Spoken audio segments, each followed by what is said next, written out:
有边界感的儿媳，一进门就给我和老伴儿遇到10几个。那我不会叫你们爸妈，还是叫叔叔阿姨。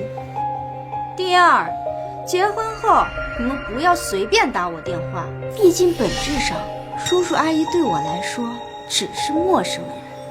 第三，但他不知道，其实我重生了。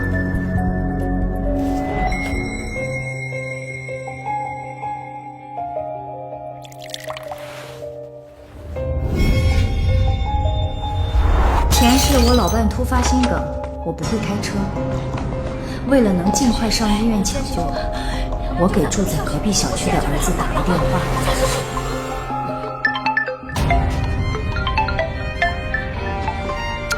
洋洋，是吗？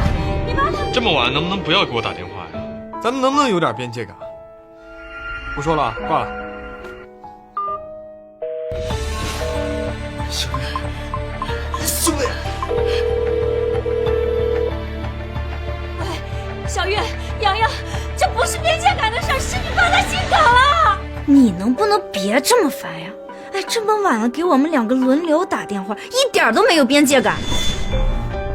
我就不该把电话号码告诉你，搅和的我和王阳离婚，你就满意了是不是？老婆，你别生气嘛，我爸妈他们年纪大了，没有边界感，一会儿我就把他电话给拉黑了啊！不要，洋洋，洋洋！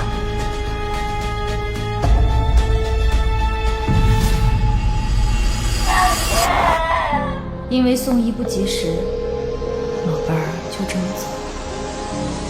你爸心梗死了。什么？那以后谁来接聪聪上学？妈，你又不会开车。听到那句话的时候，我知道我的儿子也死了。老伴儿，我来陪你了。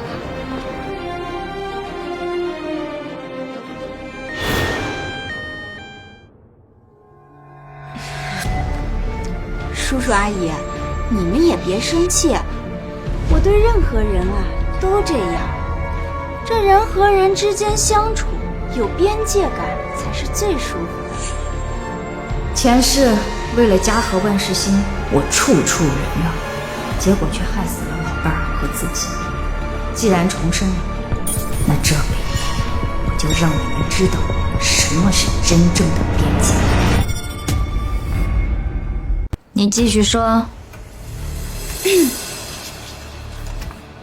第三，你们家那些乱七八糟的亲戚也别让我认识。我只是嫁给王阳，不是嫁给你们一家人，他们对我来说也都是陌生人。哦，昨天是大姑吧，还拉着我胳膊，一点边界感都没，我可受不了。麻烦你们转告，以后在大街上见了面，最好连招呼都不要打。我这个人啊，不喜欢不熟装熟。咋了？大叔给你包了5万块钱红包，你一句谢谢没有？啊，还招他嫌欠？不是爸，你这话也不能这么说呀。哎，我们新婚，大姑给我们包个红包也很正常嘛。再说了，她应该也不会为了这点钱拉扯吧？我们小月是城里姑娘，金贵着呢。答不答应是你们的事儿，反正我是不会让步的。第四，以后过年我是不会跟你们一起过的，我自己有爸妈。王阳要是乐意，他自个儿回来就成，反正我不来。第6、第8、第10、第12，大概就这么20条规矩吧。叔叔阿姨，有意见吗？没意见，肯定没意见。哎，老婆你放心，我爸妈呀，他们不是什么老古董，这些他们都没问题，是吧，妈、爸？王阳，小玉说的有道理，我没意见。哎呀，你看到了吗？还是我妈明事理。行了，没什么事儿，我们2个就进屋了啊。妈，一会儿饭好了叫一下我们俩啊。等等，我话还没说完呢。小月，你给我们立了规矩，我呢也有规矩给你。阿姨，你这什么意思啊？我第一天登门，你就摆出婆婆的架子拿捏我。王阳，你就这么看着你妈欺负我？妈，咱们家这么多年哪有什么规矩啊？哎呀，也不是什么规矩。这小月呀，她满嘴都是这边界那边界，我觉得很有道理，肯定会遵守的。不过我和你爸也有一些边界，你们肯定也能做到吧？那你说吧。第一，叫不叫爸妈去谁家过年，这些都无所谓。你们年轻人嘛，不爱走亲戚，我理解。但是我们这边的亲朋好友给的红包礼物你不能收，尤其是那个扯了你胳膊的大姑，她给你那5万块钱的红包，你得还回去。还回去？哎，不是妈，这哪有给新娘子礼金收回去的道理啊？哎，首先这不是礼金，这是你大姑私下给小月包的红包。其次，小月说的对，毕竟亲戚对你们来说他就是陌生人啊，那这钱你们怎么能收呢？哪有人平白无故去拿陌生人的东西的，对吧？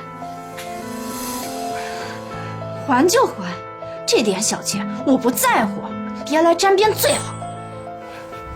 第二，有边界感最好的办法就是不住在一起。之前我跟你爸3催4请，你们才同意搬过来，现在这婚礼也办完了，今天你们就收拾东西搬走。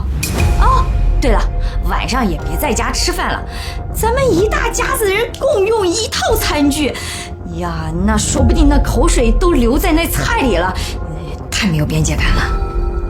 妈，可是你的意思，我们现在就得搬走呗？怎么？你们不会不想搬吧？哎呀，这尊重边界感的第1条就是要有彼此的私人空间。难道你们夫妻俩没有钱买房子，打算一直住在我们老两口的房子里边，甚至最后把我们赶出去，霸占这个房子？胡说八道！不就是搬走吗？搬，今天就搬！我现在就去收拾行李。起来！哎，小月，小月，妈，你看看你在说什么？我怎么了？我这可都是顺着小月说的呀。她那么在乎边界感，我跟你爸在这房子里边都住惯了，这万一要是踩了他的边界，害你没了媳妇儿，那我们可担待不起呀。你，小月，小月，吴小月虽然可恨，但我没生她养她，也要求不了太多。可是你，王阳，这辈子你这个白眼狼，不要我。哎，你的手怎么这么凉？别生气了，欺负了身体可不好啊。来，坐。没什么，我只是……姐姐，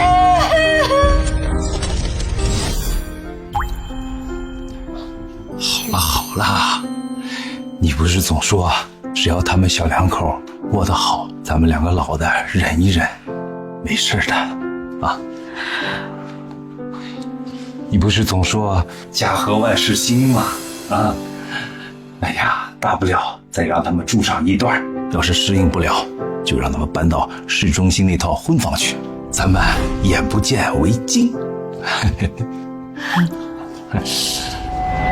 家和万事兴，好一个家和万事兴！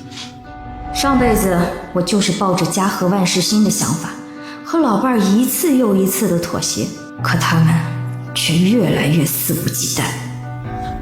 老伴儿喜欢的书房被砸了做衣帽间，我喜欢的开放式阳台也被改成了封闭式落地窗。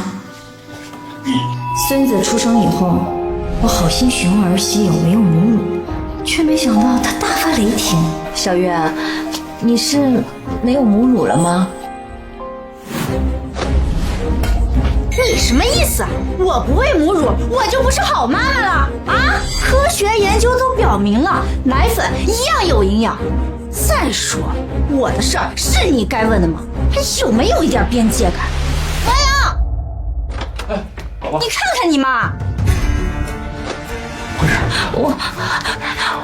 小月，我没有别的意思，我就是随口一问。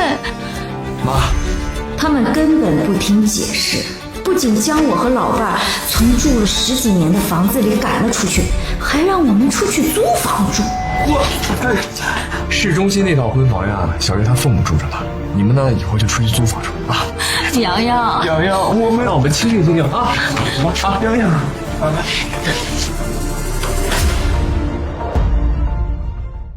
上辈子被赶出去没多久，我们就被限制进入这个房子，只有孙子需要人照顾的时候才被允许出现。他们需要我们的时候，就一口一个爸妈的喊着；我们需要他们的时候，就一口一个边界感的说着。不是妈，这么晚能不能不要给我打电话呀？咱们能不能有点边界感？不说了，挂了。到最后，甚至连老伴的性命都搭在了里面。秀梅，你怎么了？你身体不舒服啊？咱们现在就去医院好不好？郑军，我没事儿，就是这段时间准备婚礼太累了，没事儿啊。不过今天咱们可以去医院给你做一个全身检查吧。行，我都听你的。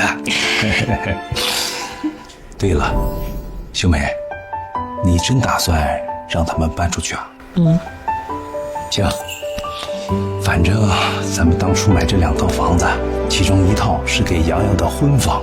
你喜欢住大房子，那就把那套小的，过2天我过户给他们。他们要是不喜欢，就卖了，大不了我们再添点钱，让他们买自己满意的房子。不过有件事儿你得听我的。什么？咱们2个虽然都有退休金，但是那点储蓄先藏着，别说。你呀，心太软。你总说一家人要互相包容，可是我总觉得他们呢，不太能靠得上啊。前世其实老伴一直比我更清醒，是我明白的太晚。这一世，我绝不重蹈覆辙，一定会让这2头白眼狼自食恶果。郑军，你说的我都懂，只是有一点我不同意。什么？房子不能过户，钱也不能给。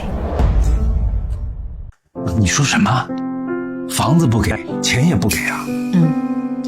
他们不是一直吵吵着要独立，要有边界感吗？那咱们做父母的可不能打击孩子们的信心呀！你看啊，他们都快40了，让他们去闯呗。咱们就一条，儿孙自有儿孙福。走，咱们上医院检查去。好。哎呀，别看了，秀梅，你老伴的身体健康得很，怎么会心梗呢？非要让我反反复复的检查好多遍。对呀，郑军一直很健康，要不是上辈子我太愚昧，害他为儿子儿媳费了那么多精力，又要开车接送孙子，又要挤时间干活挣钱租房，他怎么会心梗？这辈子不会了，都不会了。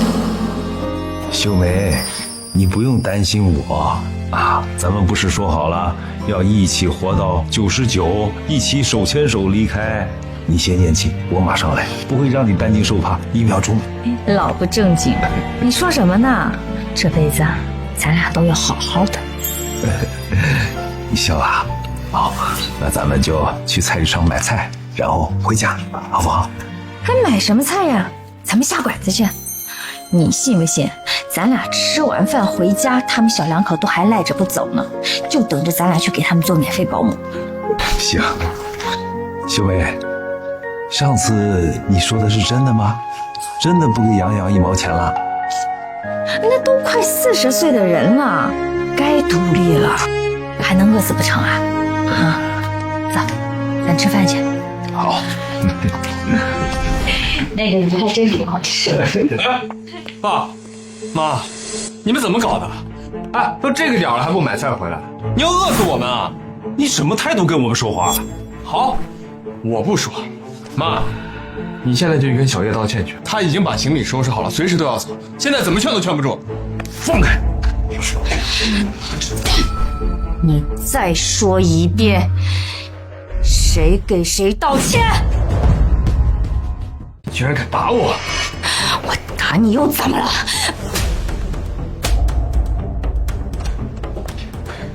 王阳，没事吧？妈，你疯了你！哎，你妈打你2下怎么了？就算你们是王阳的父母，也不能随便动手打人吧？王阳，我跟你爸以前太给你脸了，让你养成整天对父母呼来喝去的，从小不会好好说话，不尊重父母，都是我们的错。但是从今往后，你要是再说这样的话，我听见一次，我打你一次。好，妈，你这么闹一场，不就是想让我们多陪陪你们？我刚才跟小月已经商量过了，我就再多陪你们住2个月。虽然说这家人之间要有边界感，但是也不能太生疏，毕竟我们小月是明事理的，对吧？王阳都跟我说过了，我知道阿姨是孤儿，所以啊，喜欢一家人热热闹闹的。我就勉强接受吧。反正虽然住在一个屋檐下，但只要彼此之间有边界，那我也不会说什么的。又想赖在家里把我们当免费佣人，想得美！我以前呀，确实是这么想的，但是现在我想通了，我现在呀，就想和你爸平平安安的过日子。小月，你说的特别对，这边界感呀非常重要，我是学到了。至于你们，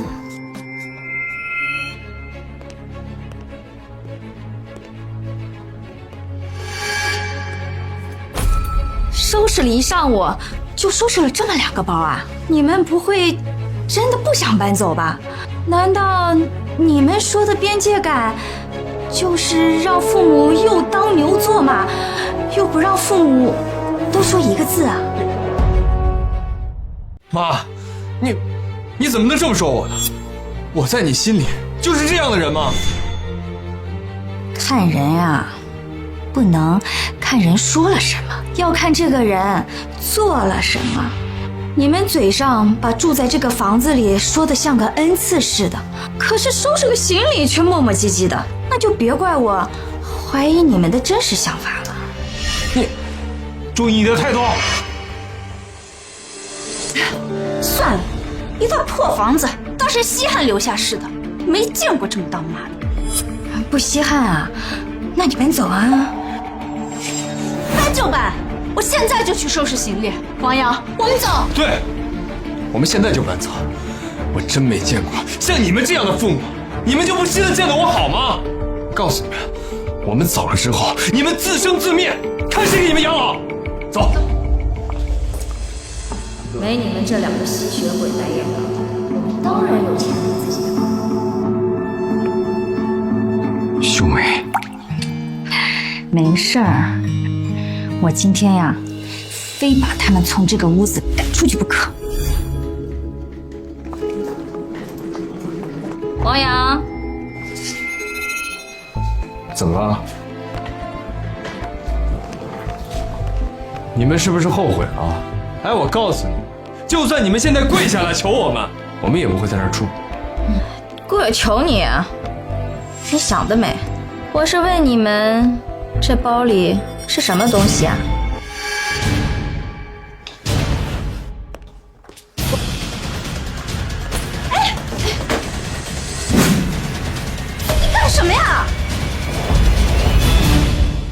干什么呀？果然，这么多钱，如果我没猜错的话，是你们婚礼上我们王家亲戚给的礼金，应该有20多万吧？关你什么事儿？把包还给我！这钱你们不能拿走。凭什么不能拿呀？这是我们婚礼的礼金，是给我们小两口的钱，我们怎么不能拿了？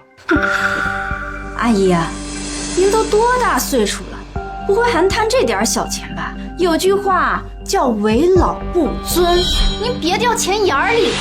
你怎么跟长辈说话的？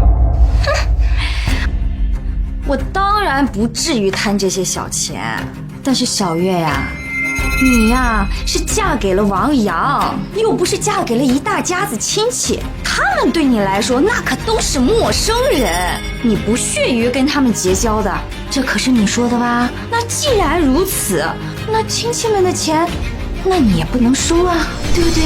哎妈，这不一样啊，这怎么不一样啊？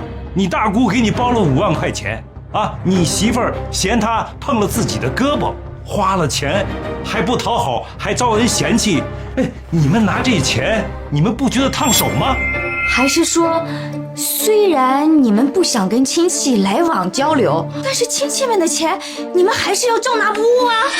王阳，你爸妈就是这么欺负我的，我再也不回来了。小月，妈，爸，你们就这么对我是吧？我告诉你们，你们这辈子都别想要孙子了，永远别想！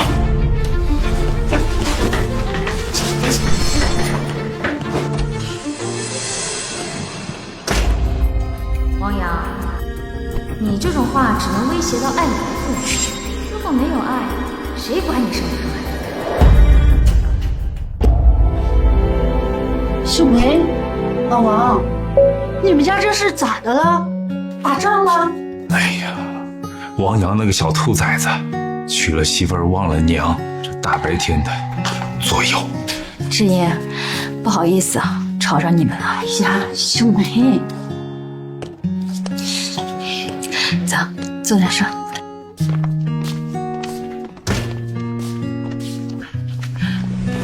咱们俩在一个办公室当了几10年的同事，又是邻居，你看你还说这些，见外了不是？哎，你这是把他们2个赶出去了？他娶的那个媳妇儿，刚上门就给我和老伴立了一堆规矩，说我们要是跟他们住在一起的话，说什么要边界感。那既然如此，还不如不住在一块儿。王阳还年轻，被媳妇儿唬住了也难免，只要聊开了，还是一家人嘛。媳妇儿说什么，我强求不了，毕竟人家不是我养的。但是王阳这次总算是看清楚他这个白眼狼。哎呦，秀梅，你总算是做了件好事儿，我早看你儿子不顺眼。哎呀，世英，这是人家的家事儿。秀梅啊，你先别往心里去。洋洋和小月都是好孩子，世英她就是嘴碎。我说错啥了？秀梅啊，咱们俩多少年的朋友了，我一直就跟你说，你一个当婆婆当妈的，你甘愿当牛做马无所谓，可不能让一个小辈儿对着你们俩吆五喝六的呀。只是我一说这个，你就生我的气。志英，以前呀是我脑子太糊涂，我现在发现呀，你说的都对，太对了。你说的都对，太对了。上辈子志英就劝过我很多次，只可惜超市的豆角茄子这2天特便宜，咱们都买。秀梅，秀梅，你回来了，是不是洋洋让你搬回来住的？他们让我回来带孙子。带孙子？你都让那个小白眼狼扫地出门了，你还给人带孩子？你别让王阳管你叫妈了，管你叫孙子得了。志英，你别这么说他们了，这毕竟都是一家人，家和万事兴啊。你，秀梅啊，你摸着良心数数，我为了你，跟那个小白眼狼吵了多少次公道，那倒显得我里外不是人。行，你带孙子吧，就当咱俩从来没认识过。走。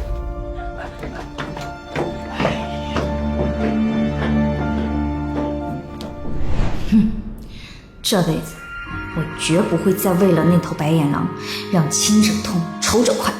我早就觉得这两个不靠谱，天天的说什么边界感，我呸！说的好听就是想让你们俩当冤大头，还拽个新词儿边界感。哎，他怎么不说说那个叫什么情绪价值？啥叫情绪价值啊？啥叫情绪价值啊？就是我们做父母的，不要求孩子有多出息，就图他们在跟前能说个暖心的话，然后嘴甜一点，听着心里舒坦，这就是所谓的情绪价值。不像你们那两个，成天就作威作福的，看着就让人生气。对了，秀梅，你等着，不出1个月，那两个就得回来献殷勤，想办法捞钱。放心吧，我心里有数。你有数就好。那好，我们俩就先回去了，有事儿你就说话，我给你做主。谢谢你啊，知音。谢什么谢？咱们俩那么多年的关系了，有一句话就行啊。走了。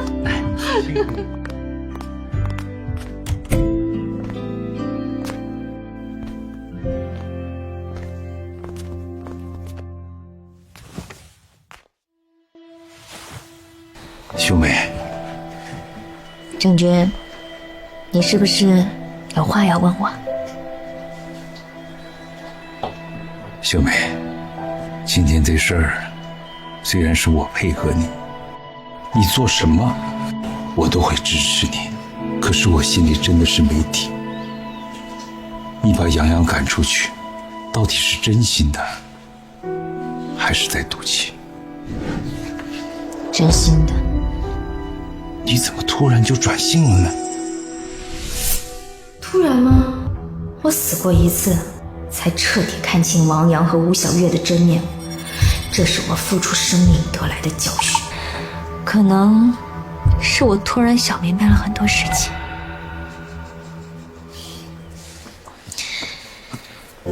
郑军，其实我要跟你道个歉。你跟我道歉？这么多年，这家里大大小小的事情都是你在顺着，就连当年我查出来不孕，也是你安慰我，跟我说没有孩子咱们也能过。是我非要去孤儿院领养王阳，也是我心疼王阳，打小他心脏不好，我就宠爱他溺爱他，我就把他养成了这么一个六亲不认的白眼狼。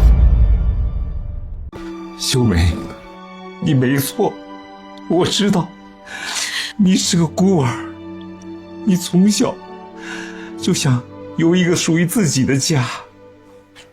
当初我们去福利院，本来是想领养一个小姑娘，可是经过王阳的时候，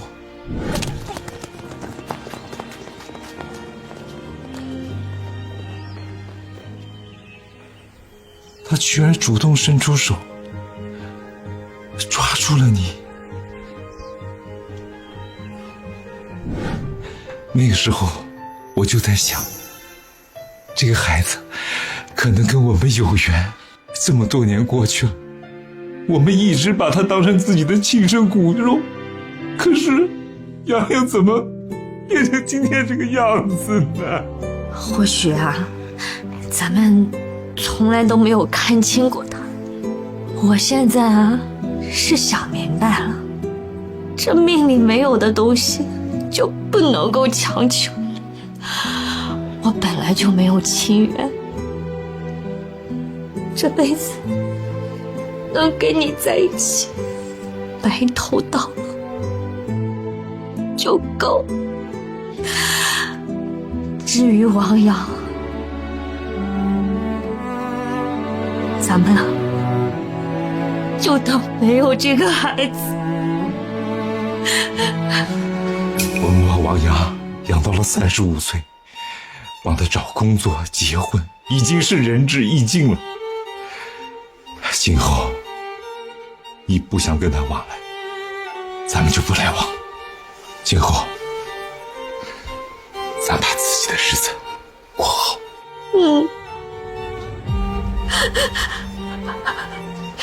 我只是怕树欲静而风不止。你这是什么意思？咱们都把话说到这个份儿上了，他还真的还有脸回来吗？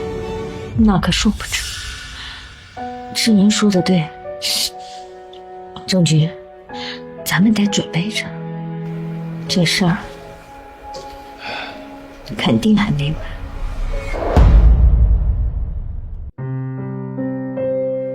趁热喝。这是专门给你买的排骨，多吃点补钙啊。妈，吃饭呢？哎呦，排骨，特意给我做的。嘿，我刚好没吃饭，先尝尝啊。哎，不是妈，你什么意思呀？饭都不让人吃了？是给你做的饭吗？你凭什么吃啊？王阳，我们不是都说清楚了吗？你们小两口自己过自己的，不要回来打扰我们。爸，这好歹也是我生活了35年的地方，我还不能回来吗？我之前啊和小月说话是有点冲动，不过我们都已经商量好了啊，之后我们就搬回家住，回家还是方便嘛。再说了，我这个当儿子的，平时就应该多陪伴陪伴你们，孝顺孝顺你们，是吧妈？郑军，下午就找个锁匠把大门的锁给换了啊！什么不三不四的人都开门进来，家里太不安全。成。哎，不是妈，我都道歉了，你们怎么还这样？哎，你们真的把我赶出家门吗？我就没见过你们这么做父母的。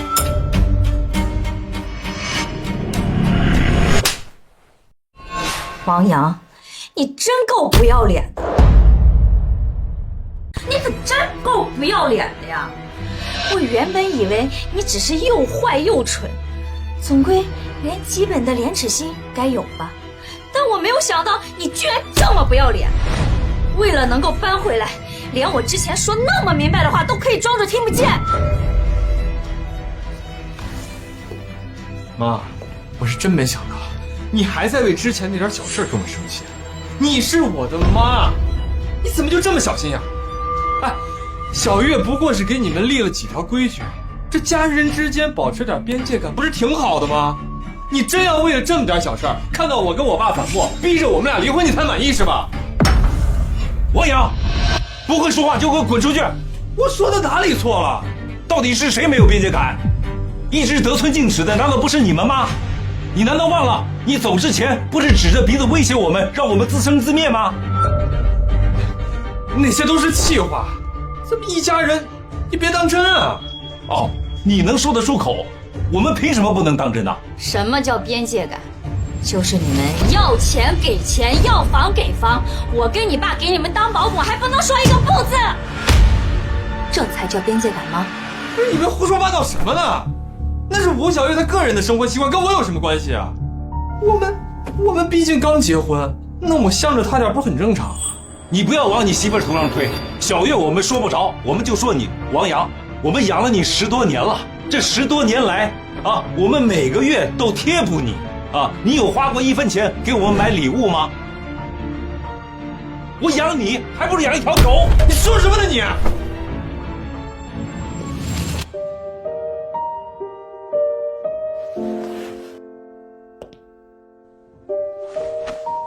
爸妈，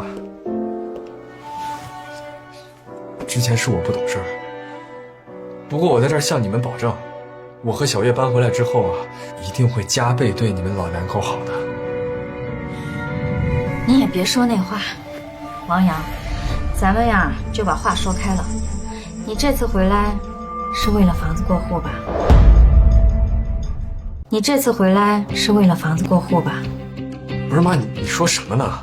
你们老两口住了这么多年的房子，我怎么可能会打他的主意？别装了，不是这套房子，就是市中心那套。那市中心那套不是本身就是你们给我的婚房吗？我就知道，上门道歉。是吴小月撺掇你过来把那套小房子弄到手吧？别折腾了，回去告诉他，不可能。不是妈，那婚礼礼金你都拿走了，现在我们的婚房你也要收回去啊？王阳，当初你结婚的时候啊，是吴小月看不上这套房，不想要，用这个借口，我们凑了50万的彩礼，怎么现在又反悔了？既要又要，你当我们的钱都是大风刮来的？还有啊，那吴小月立的第一条规矩就是以后不管我们叫爸妈。那我跟你爸对他来说，本质上那就是陌生人。我们真金白银买的房子，为什么要给陌生人呀？那他吴小月不住，那我还不能住吗？哎，你把婚房收走，我们住哪儿啊？王阳，你都工作10几年了啊，我们都没看过你1分钱，你的钱去哪儿了？我不知道，反正我没钱。你们今天要是不给我婚房，我就只能露宿街头了。想住我们的房子，行。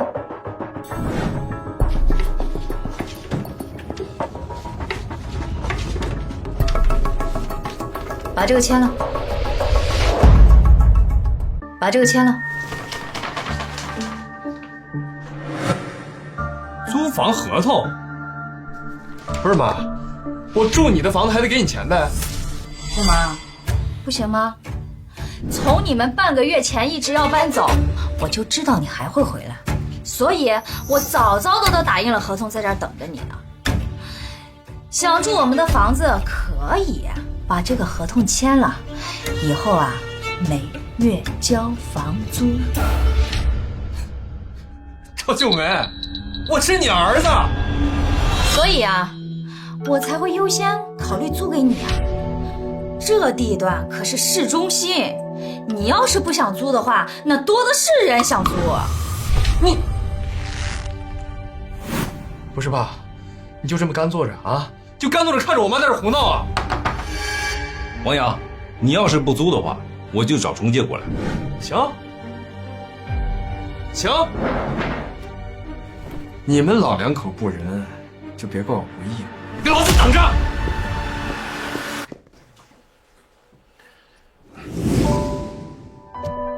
刚才王阳进门的时候，我还以为他是真心回来道歉的，没想到还是被那个吴小月撺掇的，盯上了咱们的房子。你说这个吴小月呀，她到底怎么想的？我们是她的公婆，又不是阶级敌人啊！这个嘴上说的边界感，手里拼命的就想捞钱。他这个呀，就是典型的既要还要。他要真能做到，那是他的本事。我不恨他，我只恨啊，养了这么个儿子。王阳，这个臭小子，我现在就找人换锁。是时候把王阳这条心安理得的吸血虫彻底拔下来。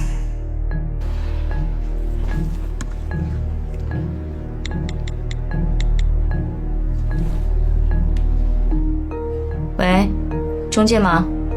市中心那套房子，我想出租。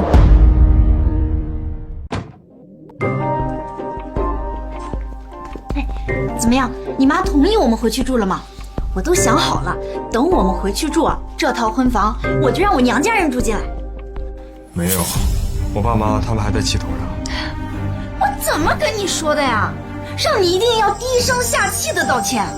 哎，算了，回不去就回不去，那就让你妈把这套房子过户到咱们名下，咱们住的也安心点。他也不同意。你说什么？我把你提的都跟我妈说了，可是我妈死活不同意过户。她说，如果我要继续住这个房子的话，必须跟她签租赁合同，每个月给她租金。我又没工作，你又不挣几个钱，要是有钱交房租，我还用得着惦记你们家的房子？哎呦，你个废物，这点事都办不好。那你也不能全怪我呀，我怎么知道我妈这么狠心，这么对待她自己的儿子？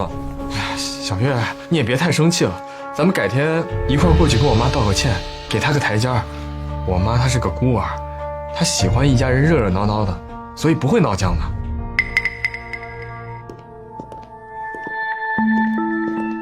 谁？你们谁啊？怎么擅自闯入别人家里？我报警了！报什么警？我是中介，这栋房子你们不能住了，房东已经把房子租出去了。什么？什么？王先生，我们得到许可的。赵女士，这是我们根据您的需求，出示的这个租房合同和告示，您看一下。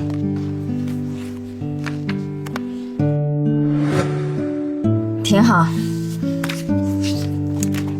但是那个赵女士有一句话，我不知该不该问。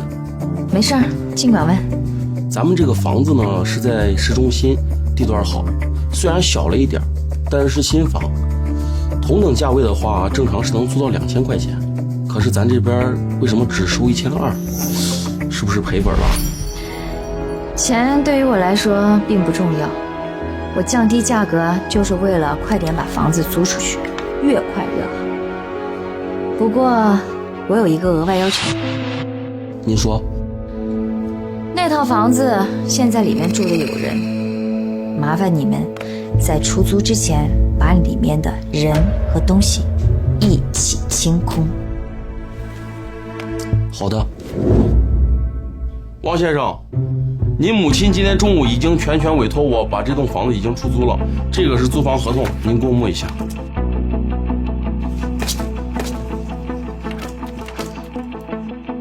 1个月1200，这么便宜？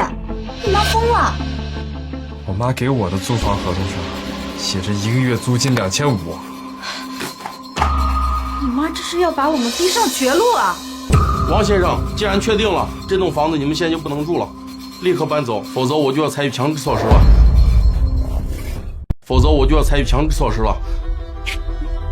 强制措施？哎，我没听错吧？你一个中介知不知道这个房子是谁的呀？这是我妈给我的婚房，懂吗？除非是她把这个房子的租金直接交到我手上，否则你们休想把这个房子租出去。那你就敬酒不吃吃罚酒了。什么意思啊？你干什么？放开！光天化日你们就要抓人，还有没有王法了？我要报警！省点力气吧，我们就是警察。警察就能随便抓人了吗？我要投诉！王先生、吴小姐，干我们这行，像你们这种滚刀肉，我见多了。你们1没有产权，2没有租房合同，3没有给房东交过1毛钱租金。既然你们不搬走，那就是寻衅滋事。跟我们走一趟吧。放开我！王阳，我要被你害死了！我从小到大还没进过警局呢，你妈怎么这么心狠呀？等着吧，他们不给我面子，就别怪我把事情做绝了。走。哎呀，不好意思，我们来晚了。哎呀，哥嫂子，你们怎么也来了？我妹子过生日，当哥的能不来吗？嗨，又不是过整岁数，过着玩呢。这来就来，还带什么礼物啊？生日快乐！敏珍，这不是礼物，你私下收好就行了。这是啥呀？王阳结婚的时候，你给小月包的礼金和红包，其他亲戚的我都还回去了，就剩你的了。嫂子，所以传言是真的，你真的把杨洋赶出家门了？什么赶出家门呢？40多岁的人啊，有手有脚有工作，成天在家好吃懒做，硬赖在我们家里不走。哎呀，好，不说这个了，你们呀别生气了。来，一起坐下吃饭。嫂子，生日快乐！来坐，来快请坐。们到的挺早，我们还煮了一会儿。嫂子，谢谢。大姑，生日快乐！他们怎么来了？大姑，生日快乐！洋洋，小月来了。不好意思啊，婚礼礼金被收走了，还被人赶出了家门，所以没给你准备什么礼物，别见怪啊。王阳，你又出什么幺蛾子？你要闹就到外面去闹去。今天是大姑的生日宴，你不要给她添晦气。叔叔，什么叫闹幺蛾子？王阳说的不对吗？你们先是抢钱，又是逼得我们无处可住，就连警察都叫来，真是够心狠的呀！少摆出那副爹妈的架势，你们根本就不配当我的爹妈。没事儿没事儿，大家呀都是一家人，不用礼物。洋洋、小月啊，你们都是当小辈的，跟你爸妈道个歉，咱们一起坐下吃饭，好不好？我说了别碰我，能不能有点边界感？谁要给他们道歉？大姑，我都说了，他们不配当我的爹妈。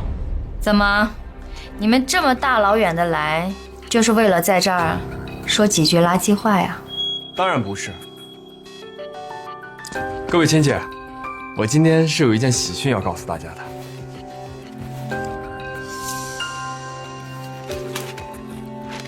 小月怀孕了。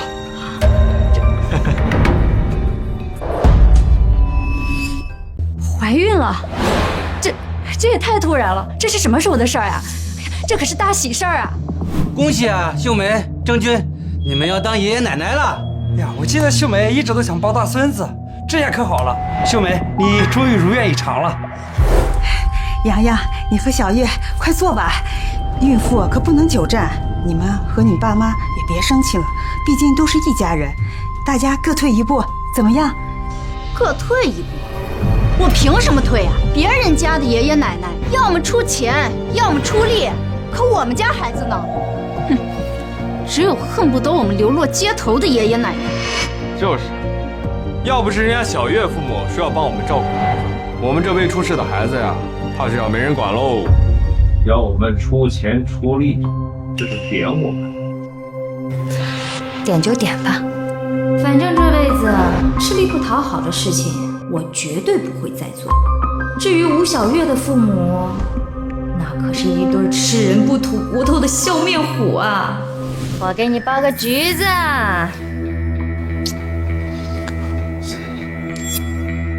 各位，我今天来呢，除了说小月怀孕这件事，还有一件更重要的事情。啥事儿啊？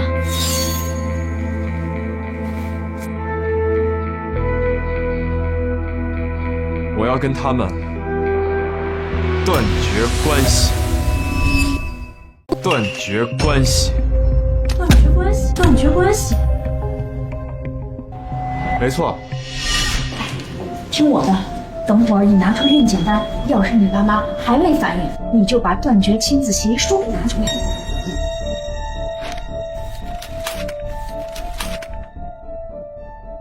你哪来的这协议书？真的假的呀？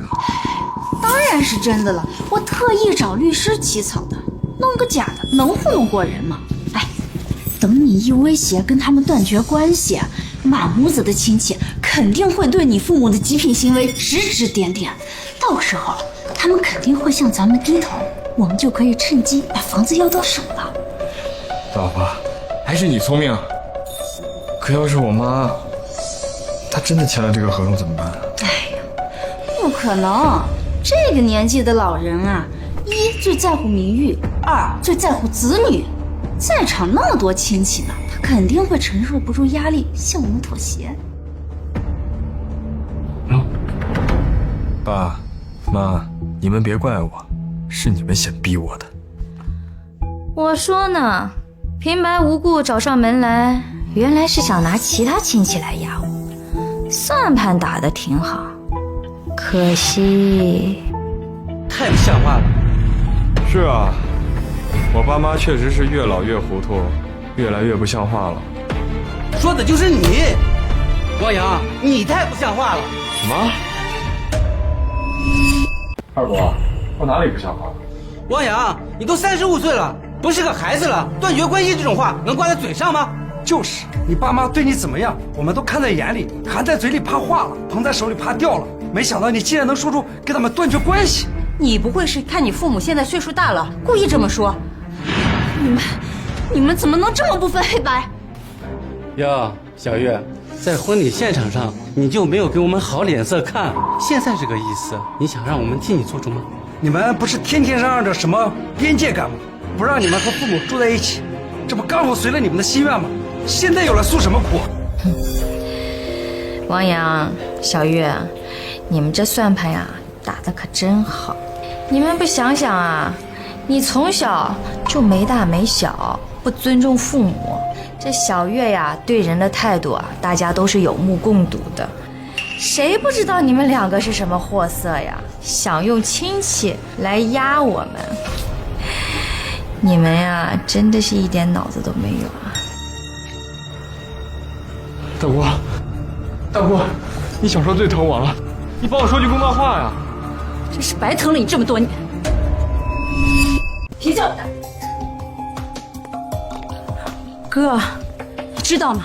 就上周我在大街上碰到他俩吃快餐，我好心好意请他俩去我家吃一顿，结果呢，小月她在大街上指着鼻子骂我没有边界感，他还说吃什么垃圾食品是他的自由。我长这么大，从来没被人这么嫌弃过。狗咬吕洞宾，自己都是怀孕的人了，还吃垃圾食品？不是的，我不是这个意思。妹子，让你受委屈了。他能给我受什么委屈啊？不来往就是。可是，最让我生气的是王阳。王阳，你现在想起来，我打小最疼你。但是那天在大街上，小月当众骂我，你还记得你当时说了什么吗？这都是过去的事了，大姑，我跟你道歉还不成？他说：“小月，别被不相干的人打扰心情，疼了你这么多年，结果我就是一个不相干的人。”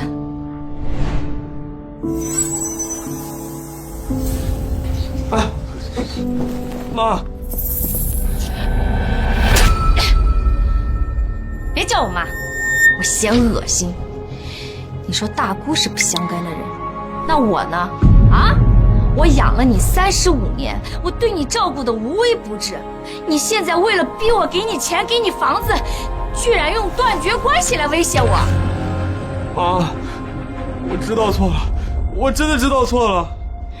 既然你那么想断绝关系，好，我成全你。不要！今天各位都在场，正好给我做个见证，我赵秀梅和王阳正式断绝亲子关系，从今往后我没有这个儿子了。妈，你怎么真签字啊？你疯了！我看你才是疯了呢，居然有脸把这个协议拿出来，还不敢让人家签呢。反正我们在你的心里已经不是亲人了，你现在着急是为了那2套房子啊！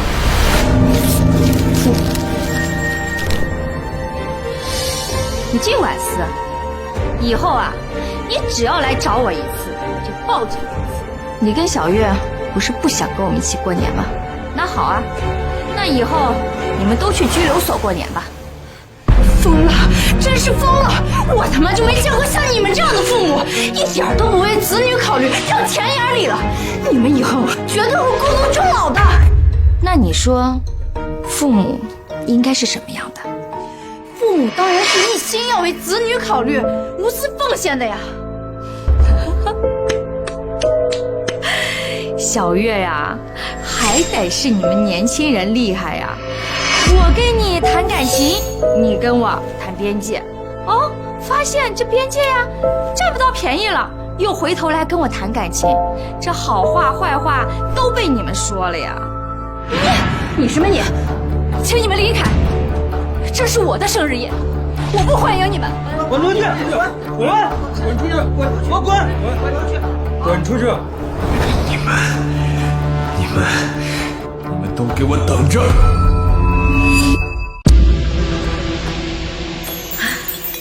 总算结束。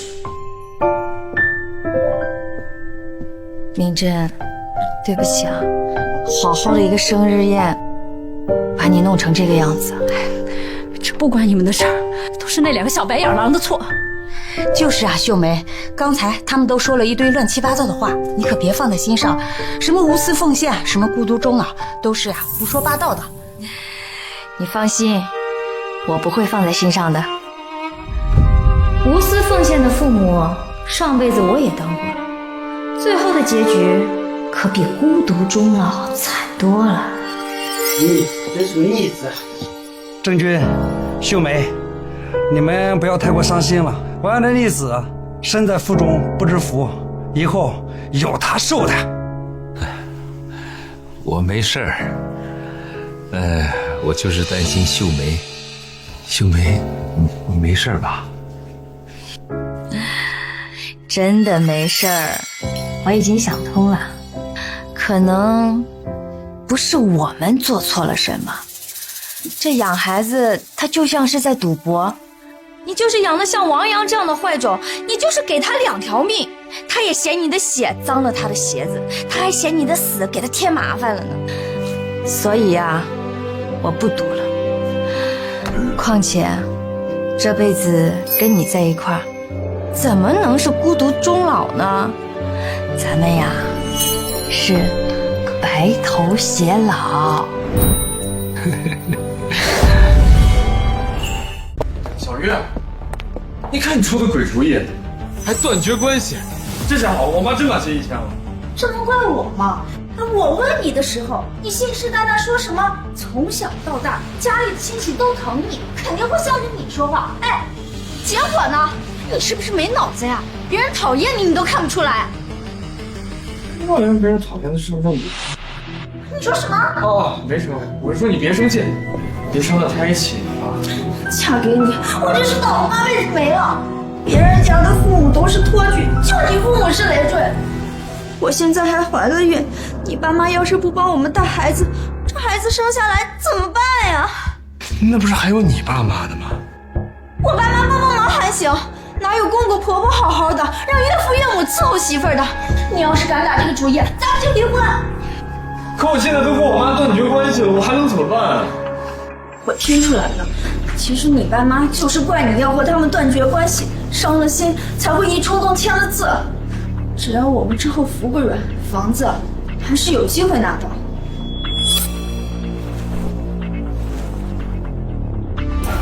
爸发朋友圈说，他买了机票跟我妈一块去旅游。看来他心里真没我这个儿子。那你妈接下来几个月不在家了，这是好事啊！什么意思啊？咱们可以趁虚而入，鸠占鹊巢。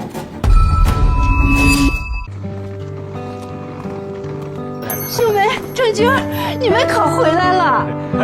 是啊，这一辈子省吃俭用为了孩子，现在撒开手，我才发现，退休生活多快活呀！真的是出了门旅游一趟才知道这个世界有多大呢。我拍了好多照片，回头给你看啊。好好好，可是有一件事情我想跟你们说。你说喏，看你们好不容易出去旅游一趟，我怕打搅你们的兴致，就没打电话告诉你们。你们那天刚离开，王阳和吴小月就过来了，他们把你们家门锁坏了，现在就在屋里呢。王阳这个臭小子，他都跟我们断绝关系了，他还敢来啊？断绝关系了？哎呀，你们怎么不早说呀？怎么了？他们刚来那天，我就想跟他们讨个说法。我们家这口子不让，说是王阳到底是你们的儿子，说我这样插手怕里外不是人。早知道你们跟他断绝关系了，那我第一天就报警了。这段时间辛苦你啦，接下来的事情交给我来处理啊。哦，那好，下次旅游咱们一起去。哎，好嘞，咱们出去看。好。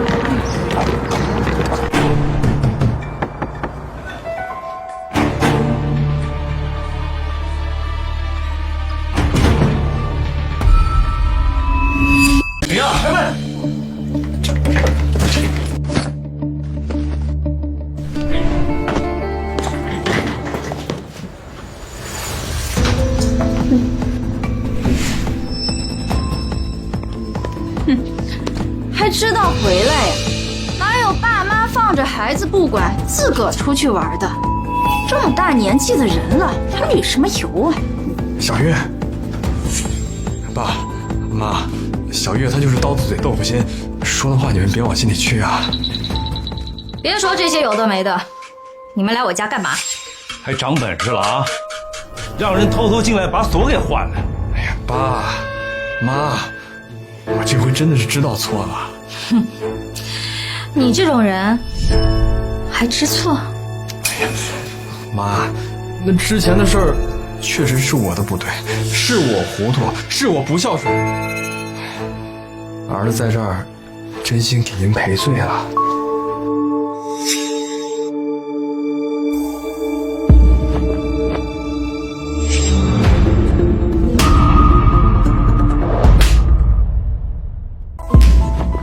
你这是干什么？快起来！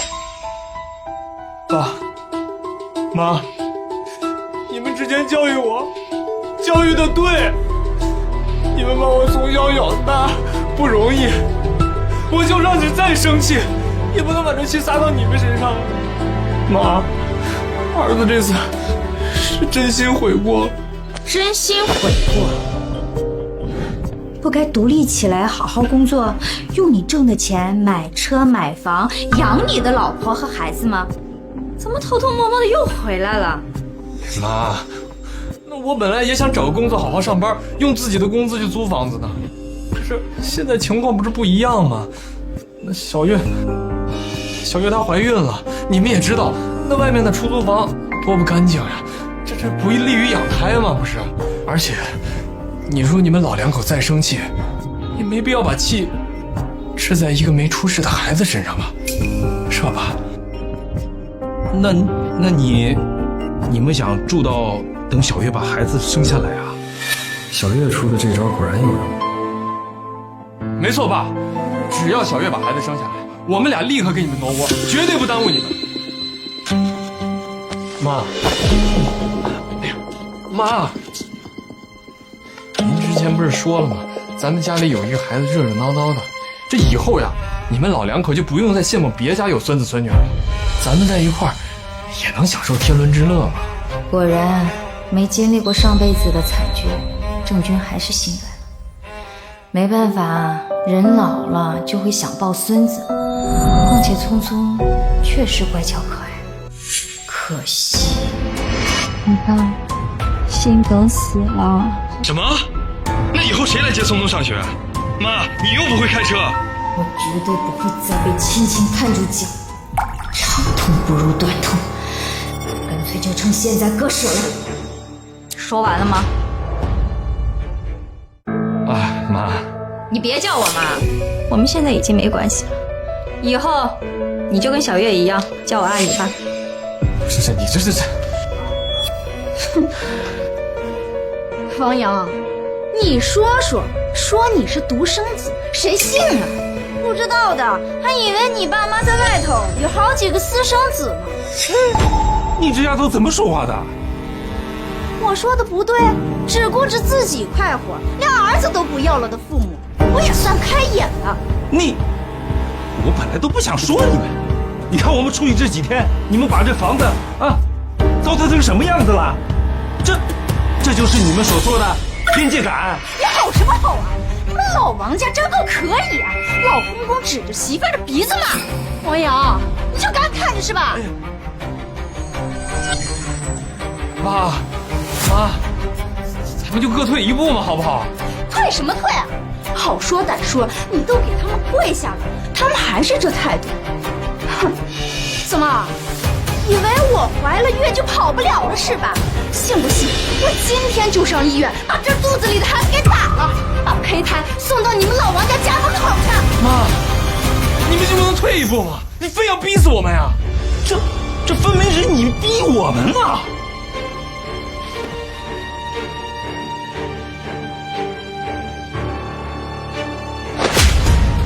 没大没小，我跟你说过，这样的话你说一次我就打你一次，你还打人？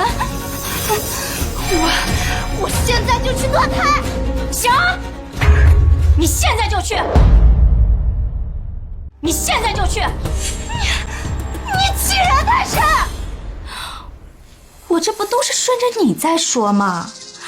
小月，你是孩子的妈妈，你又是一个成年人，这打不打胎还是你自己做主啊。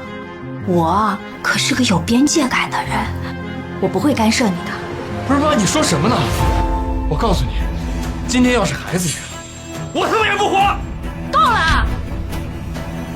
省省眼泪吧，我已经报警了。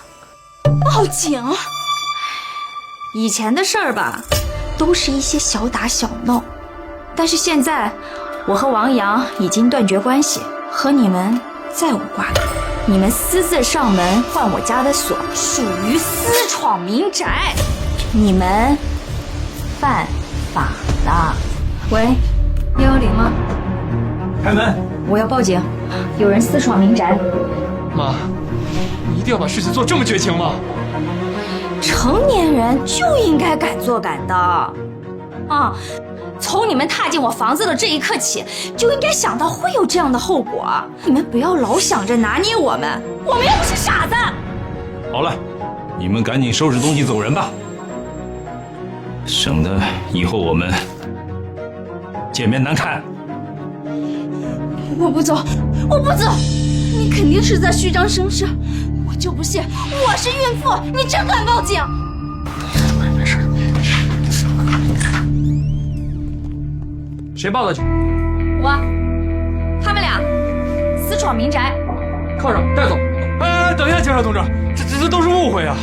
我是他们的儿子，这是我们自己家，不存在什么私闯民宅啊！王阳，你快让你爸妈说句话呀！这跟寻衅滋事不一样，私闯民宅可是要上答案的。这要是真被抓了，以后我们的孩子可不了公了。啊，说句话嘛。哦，让我说句话呀？倒是有句话要说。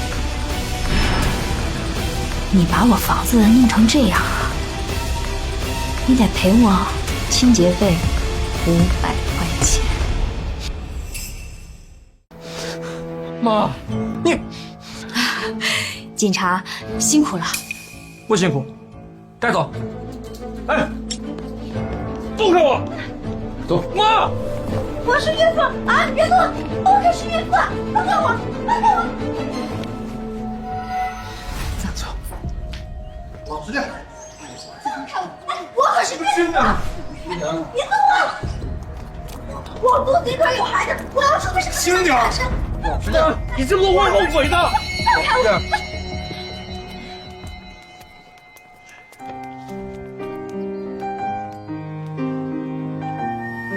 对不住啊，我们家的私事打扰到大家了。没事没事，你们真报警了，该对他们这样。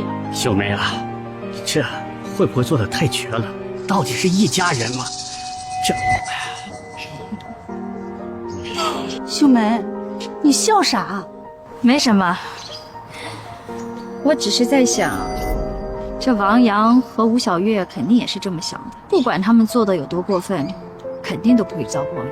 毕竟我们都是一家人嘛。我呀，肯定不会翻脸。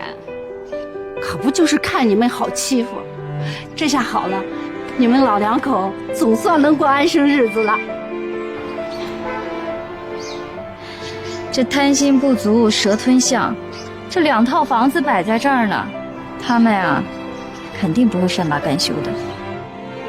难道他们还不死心？可是亲戚朋友邻居都没人向着他们，他们还能怎么办？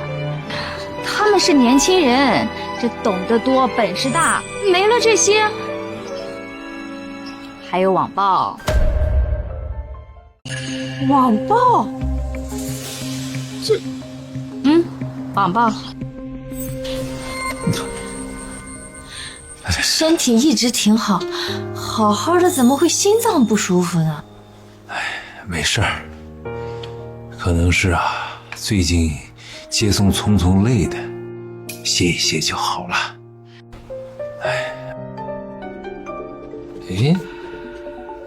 最最近怎么手机老响啊？我也不知道。喂，恶婆婆都是女人，非要折磨儿媳，你这种人就是女人之耻，去死吧！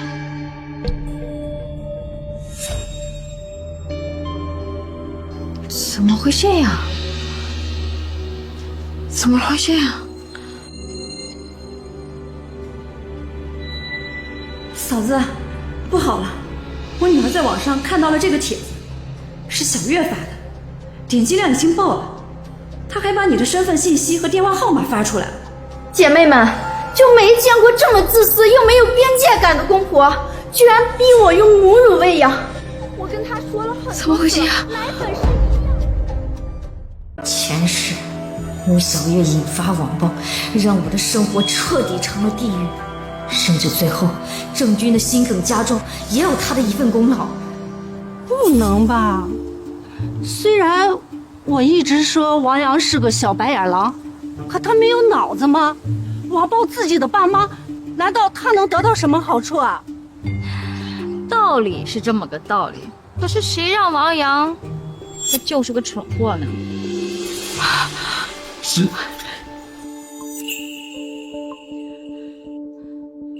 喂，洋洋，那小月在网上发那帖子是什么意思呀？啊，那好多人打电话发短信的骂我呢。哎呀妈，您别大惊小怪的，小月她就是抱怨一下，泄泄愤就好了。你现在让她删帖，她又要生气了。妈，你就忍一忍。我大惊小怪，自从你们结婚以后啊，你们说什么就是什么。你们说过年不回来，我们也愿意；你们要边界感，我们也给了你啊。那小月现在她为了一句话，那引导网上网暴我们，这是要把我们往死路上逼呀！妈，你这话说的太过分了，谁逼你们了？哎，你们就爱小题大做。岳父岳母对我没那么多要求，跟他们在一起我舒服。为什么不回来跟你过年啊？你心里不清楚吗？洋洋，挂了。洋洋。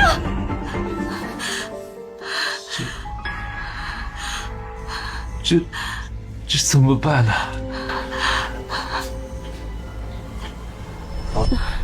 那怎么办？这天底下又不是只有他们会上网，这兵来将挡，水来土掩，只要他们敢来，我就敢让他们自作自受。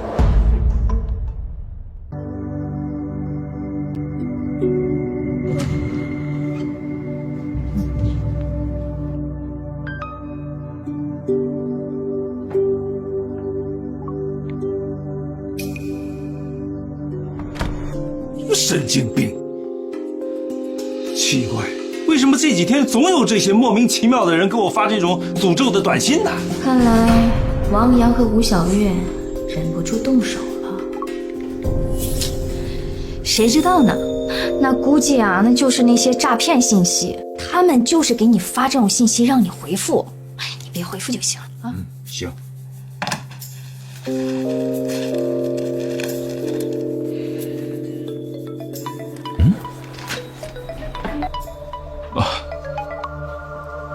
喂，哥，不好了，吴小月在网上发了关于你和嫂子的帖子，点击量爆了，她还把你们老两口的手机号码也公开了。什么？链接我发给你们了，你们快看看怎么办吧。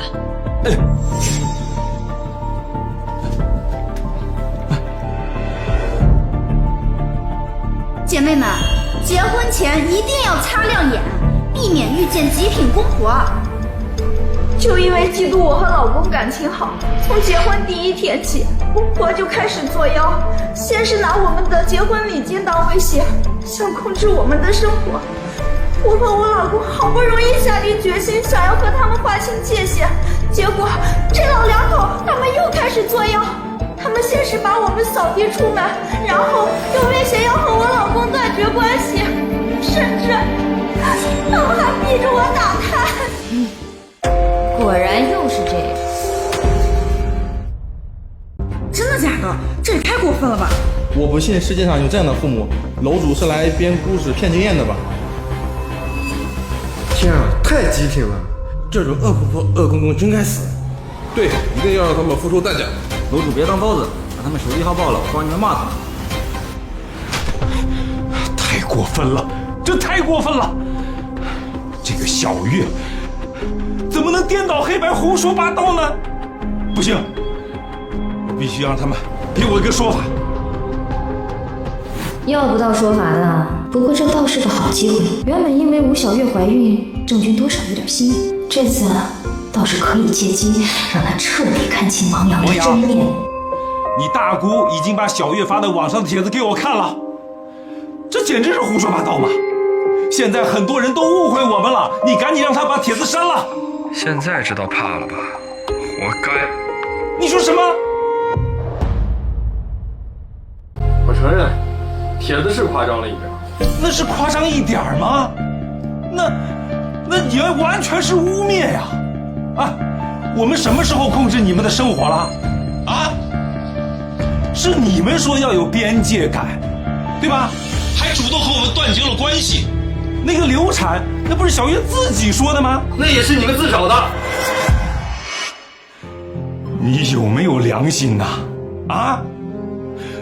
我把你从孤儿院领出来，给你找工作、找对象，这还讲出仇来了？你又翻旧账！你没看网友说吗？当父母最重要的就是奉献。你们这么斤斤计较，那就是自私。自私？我要是自私，我就不会把你当亲儿子那样养，不会给你花那么多钱。钱，你们就知道钱。养儿子需要花钱，没钱你能养成什么样子？你，老王，哎呀，别气。妈，你也帮着劝劝嘛！你们都这么大岁数了，以后还不是要靠我养老？那这样吧，断绝关系那件事呢，我们就当没发生过啊。你让妈跟小月道个歉啊，再把这2套房子过户到我们名下，我就让小月把帖子删了。以后咱们还是相亲相爱的一家人。你个畜生，你做梦！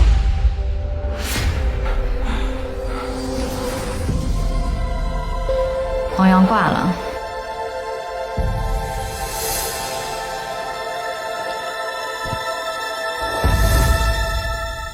我养了这么多年的儿子，就算闹成这样，我也总惦着。别以为他多少你惦记着我，可是结果他就把我们当宠物。秀梅，是我们错，我们的教育太失败了。原来要怎么这样呢？这辈子我早早清醒，郑军都成了那个糊涂的人。有什么好气的？你想那么多干嘛？或许那王阳从根上他就是坏的呢。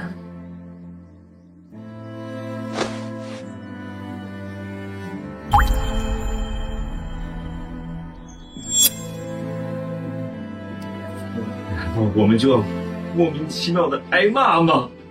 那有什么办法？互联网上的事儿，咱们这岁数大的呀，确实是不懂。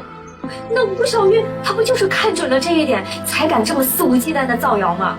那我们就什么也不做？当然不是，我们是不懂，可是能找懂的人呀。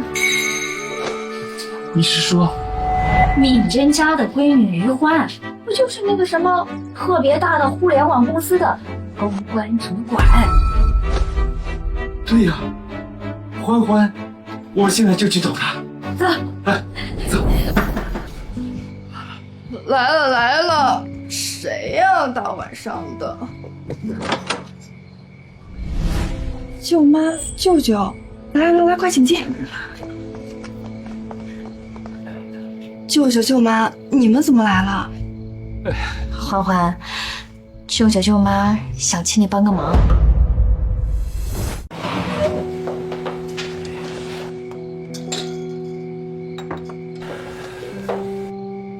欢欢，你看，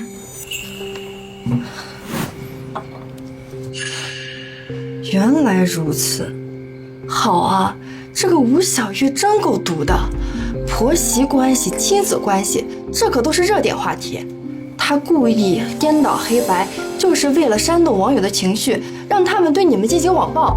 欢欢，现在怎么办呢？没事儿，咱们都是一家人，这事交给我，我这就去给你们发澄清帖。澄清？那网友们能相信吗？吴小月毕竟是有照片，虽然是移花接木，但是网友都是视觉动物，我们最好也能拿出证据。我有证据。这张是吴小月第一天进门就给我们立规矩，这张是他们坏了锁，把家里搞得乱七八糟，这是王阳给我们的断绝亲子协议书，还有这个。要是这些还不够呀，我还有他们威胁我们2个把那2套房子过户给他的录音。够了，没想到舅妈你留黑意识这么强。小美，这些照片你啥时候拍的呀？既然重生了，那上辈子发生过的事儿，我当然会提前做好防范。这小月第一次上门给我们立规矩的时候，我就觉得不正常，我就留了个心眼儿，总归有备无患嘛。有备无患？我的天爷呀！对付自己儿子还要用兵法，这儿子没有也罢。看来这次郑军是彻底对王阳死了心了。欢欢，这些够吗？够了，有了这些照片，我保证他吃不了兜着走。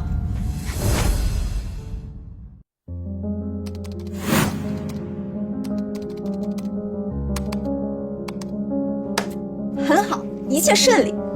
哎，你爸妈那边咋说？我爸还生气着呢，我从来没见他这么生气过，把我的电话都拉黑了。正常，这说明他们被骂得受不了了，硬气不了多久就该服软了。哎呀，这网暴，就连经常上网的年轻人都有撑不住自杀的，更何况2个老年人。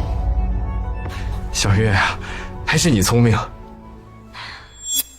汪洋啊，不管怎么说，那可是你爸妈，你之后不会嫌我恶毒吧？不会的。老婆，我知道你是为了咱们这个家好，还有这个没出世的宝宝。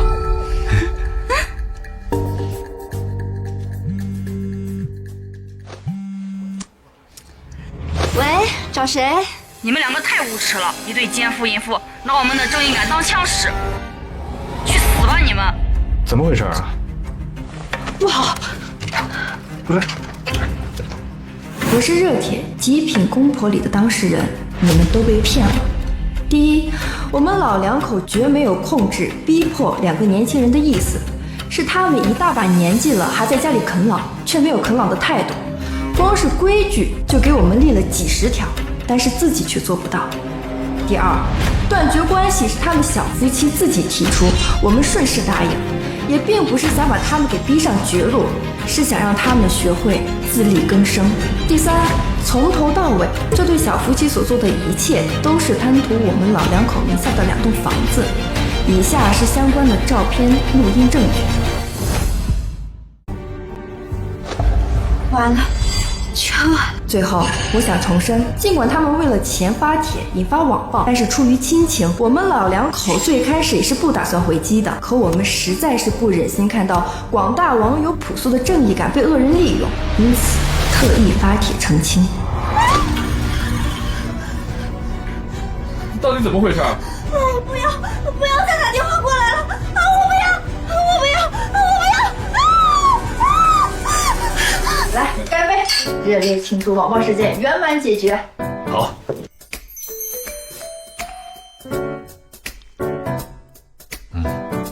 欢欢，这次多亏了你。哎呀，我只是发个帖子啦，这次是多亏了舅妈细心，保留了这么多证据。欢欢，接下来我们还要关注这件事儿吗？网络嘛，瞬息万变，现在网友的注意力都在那王阳和吴小月身上。等过段时间啊，整个事件都没热度了，就怕他们会狗急跳墙啊！哎，喏，你们看，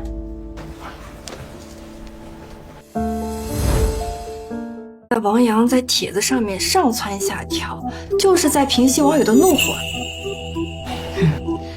还是他上次打电话说的那一套，当父母的要贡献，是我们呀太斤斤计较。这不就是网络上流行的父母无恩论吗？父母无恩论？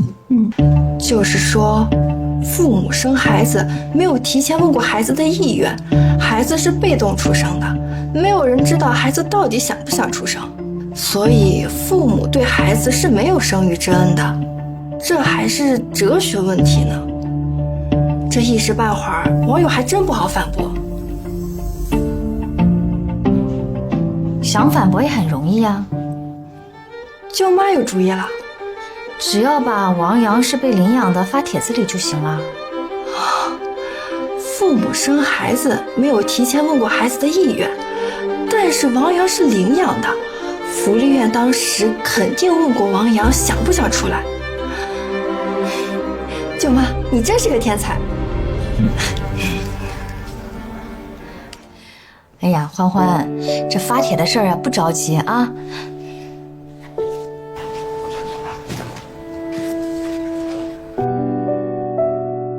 这是5万块钱，谢谢你这次帮助我们。 5万块钱不行，太多了。舅舅舅妈，我只是出个主意，怎么能拿这么多钱呢？欢欢，这钱是你应该拿的，如果你把我们当亲人，就收下啊。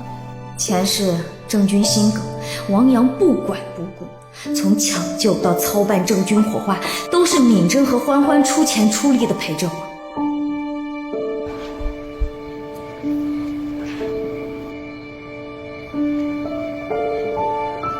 舅妈，没事的啊，都会好的。重生一世，除了铲除仇人，我还要把握住真正的亲人。既然你们都这么说了，那我就不客气了。来，舅舅舅妈吃菜，快尝尝我的手艺。来，好嘞，好嘞，看看好不好吃。妹妹，开门。我呀，妹子，哎，妹子，我给你们处理一下网上的舆论。你们来干什么？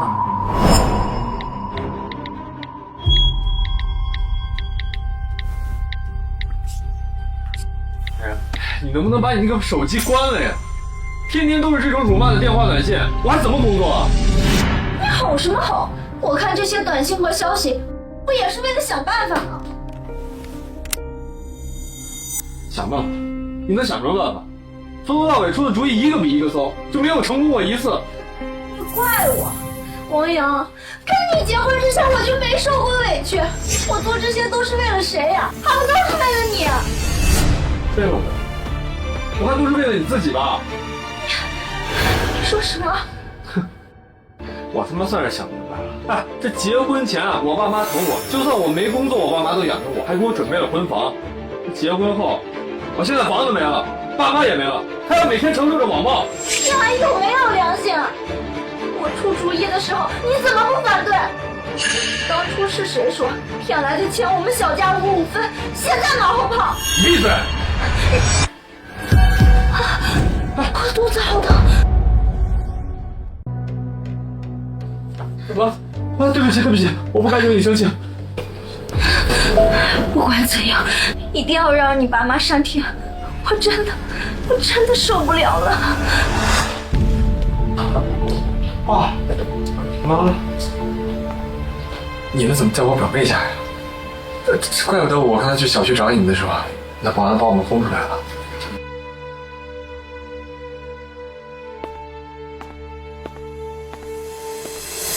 谁是你表妹啊？舅舅舅妈早跟你断绝关系了，你别套近乎了，有话就说，有屁就放。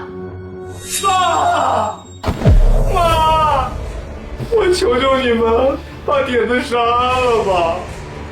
我和小月这些天吃也吃不好，睡也睡不香，快被这些网友给骂惨了。我们本来是从从容容、游刃有余，到现在这匆匆忙忙、连滚带爬呀！妈，我皮糙肉厚的无所谓，但是小月她现在已经怀有身孕了，再这么下去的话，孩子呀，怕是抱不住了哟。王阳，你不要拿孩子来威胁我们，我们已经没有关系了，你的孩子跟我们没有关系。己所不欲，勿施于人。王阳，你之前跟我和你爸说的话，我现在原要还给你，这些都是你们自找的。你们对岳父就没有一点基本的同情了？你们对老人就没有点基本的尊重吗？畜生！你们家全是畜生！我今天就去打胎，我绝对不会生下带你们血脉的孩子。佩子，你这是没有关注铁色最近发展的。王阳啊，他是领养的，你想生有我们家血脉的孩子，还生不出来呢。什么？我什么我？赶紧滚！这里不欢迎你们！我不管！你要不占脸我就撞死我自己！你神经病啊！你要死换个地方死，死在我家，房价要是跌了怎么办啊？我不管这么多，你今天必须把事情给我解决了，要不然我就赖这儿不走了。我，哎你死猪不怕开水烫啊！哎呀，妹子，你要是真有本事，你就把根囊死！神经病啊！否则，只要我还有一口气在，非让你们把铁子上完为止。够了，闹够了没有？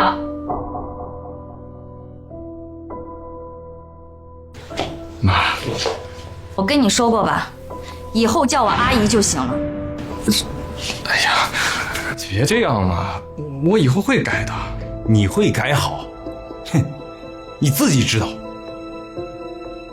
这么长时间，我被你烦够了，王阳，我不想再听你说废话，你也别在我面前演，大家都是心知肚明的。你和小月又是发疯又是道歉，无非就是为了我们两口子那点钱。是稀罕。不是妈，那我这不是也刚结婚，小月也怀孕了，这正是用钱的时候，你别把话说的那么毒嘛。既然如此，那今天我们就把这个问题彻底解决。啥意思啊？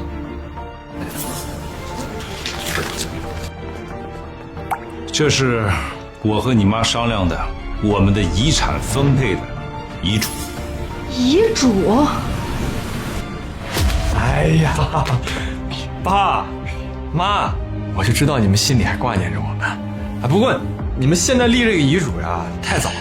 你们还年轻啊，只要你们之后啊给我们带孩子，我和小月保证，一定会给你们两个养老的。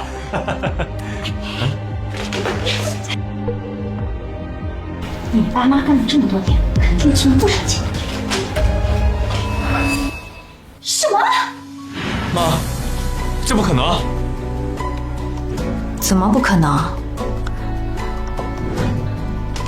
我和郑军过世之后，所有的个人财产，包括2套房子，一半捐给市里孤儿院，一半留给明真和欢欢。我舅舅舅妈，这是你们的遗产，真的要分给我和我妈吗？妈，你们疯了吧？王阳才是你们的儿子，哪有越过儿子把遗产留给侄女的？我们已经跟你们断绝关系了。不是吧？就算咱们断绝了关系，这遗产也轮不到他分吧？究竟给你们灌了什么迷魂药啊？于欢呀，于欢，我是真没想到啊，人家老两口的棺材钱你都敢打主意啊！干什么？想动手啊？我是孕妇，你给我闪开！你把我惹毛了，我管你是不是孕妇。还有你，王阳，我名牌大学毕业，高薪工作，我有什么必要骗老人的钱吗？你以为我是你这个废物啊？不是你搞的鬼，遗产都是你的吗？后了没有？妈，别叫我妈。我说过，你和我们已经没有关系了。我们没有孩子，我是孤儿。在这个世上，我们老两口最亲的亲人是郑军的妹妹。我们把遗产留给自己的亲人，我还需要问你这个外人同不同意吗？我是外人，哎，他一个外姓，他都不姓王，你指望着他给你养老啊？景安呀，难道你给我们养老吗？我当然会啊，你们是我的爸妈，我怎么可能会不管你们呢？你3番5次的威胁我们，让我们自生自灭，你让我们怎么能相信你还有良心？妈，那都是气话，这不能当真呐。是气话还是真心话，你自己心里清楚。你们强词夺理，现在生活压力这么大，你们不出钱出力，我们怎么养孩子啊？哟，说到出钱出力的时候，就不提边界感了。你这边界感的标准真够虚的呀！养不养孩子，怎么养孩子，是你们自己的选择。我和郑军的财产，我们有权利决定怎么分配，不管结果怎么样，都是你们自作自受。王阳，你倒是说句话呀！你就这么眼睁睁看着到你嘴边的钱就这么飞了吗？你说话呀！你个废物！怎么跟老子闭嘴？怎么跟老子闭嘴？你居然打了我！打你怎么了？王阳，你疯了，在我家打人！王阳，你个畜生！是你爹妈骑在你头上，你不敢对着你爸妈横，也不敢对着你表妹横，你就拿老婆撒气是不是？我还怀着你的孩子。少拿孩子给我在这说事儿！要不是你出的那些馊主意，我会走到今天这个地步吗？妈，我知错了，我后悔了，我都是被那吴小月给骗的呀！你装什么？爸妈，你们知道我打小就老实，而且我是被领养的孩子，爸妈对我是恩重如山，如果不是别人教唆，我根本不会做出如此荒唐的事情。要怪就怪我太爱小月，以至于我无法分清黑白，没办法认清她真实的面目，是如此的恶毒虚伪。不对，你爱我，你爱的是你自己吧？要房子要钱，哪个不是你先提出来，然后让我出主意的？我恶毒，你又是什么好东西？你个渣男，我要跟你离婚！你就离！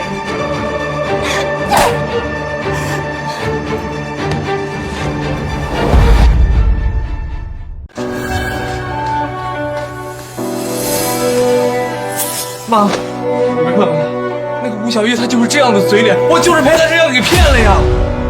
王阳，吴小月就算是千般不是，人家可是现在怀着你的孩子呢，而且当时是你爱的死去活来，逼你爸妈给了你50万彩礼才娶回来的，现在你说离就离啊？你都说了，她现在怀着孩子呢，她肯定不会跟我离婚的。起来！妈，你们要是不原谅我，我就跪死在这里！你给我起来！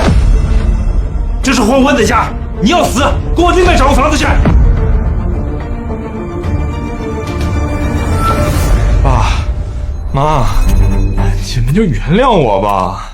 王阳，你真把我们当傻子呀？啊！你现在演这一出，连3岁的孩子都能够看得出来，你是为了遗产。妈，不是的，我现在真的已经反省了。啊，我以后再也不会听那个吴小月的了。她说的什么狗屁边界感，咱不要了。你给我闭嘴！你毫无责任感，你遇到事情就推卸责任，你连自己怀孕的老婆你都打，这是我和你妈教育的吗？你太让我失望了。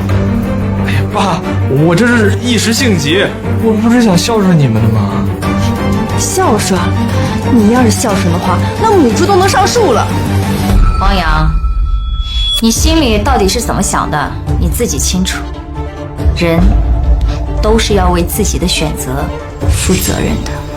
我们的遗嘱不会再改了，你省点心吧。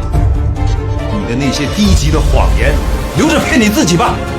我们一个字儿都不会再相信了。你给我滚！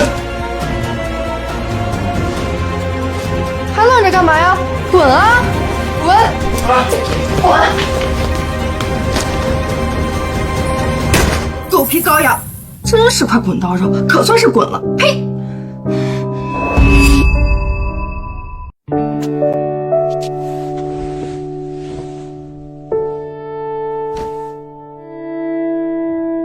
舅舅、舅妈，这么多年你们辛苦了。以后啊，没了这个儿子拖后腿，我们才算是苦尽甘来呀。是啊，王阳和吴小月那3番5次的闹腾，说到底还是为了钱。如今这遗嘱是板上钉钉的事儿了，大概他们今后不会再来闹腾了。舅舅、舅妈，你们真的要把遗产留给我和我妈吗？欢欢，你和妈妈配得上。欢欢，这个事儿你先暂时不用考虑。我和你舅妈身体还硬朗着呢，这笔钱啊，说不定你还得等上个几十年。那也是。不过这王阳是怎么回事？当初为了老婆折磨爸妈，现在又打老婆，真是不知道他图些什么。图什么？他这个人最爱自己，图钱罢了。不行，我得赶紧把王阳的事情告诉亲戚们，省得哪个不知情再被他给糊弄过去。这个孩子废了，废不废都影响不了咱们俩。看今天这架势啊，接下来他们要忙着狗咬狗了，咱们呀可以过一段清闲的日子了。来，不说了，干杯，喝一个。来，干杯！秀梅，王阳和吴小月他又要做什么妖啊？小月堕胎了。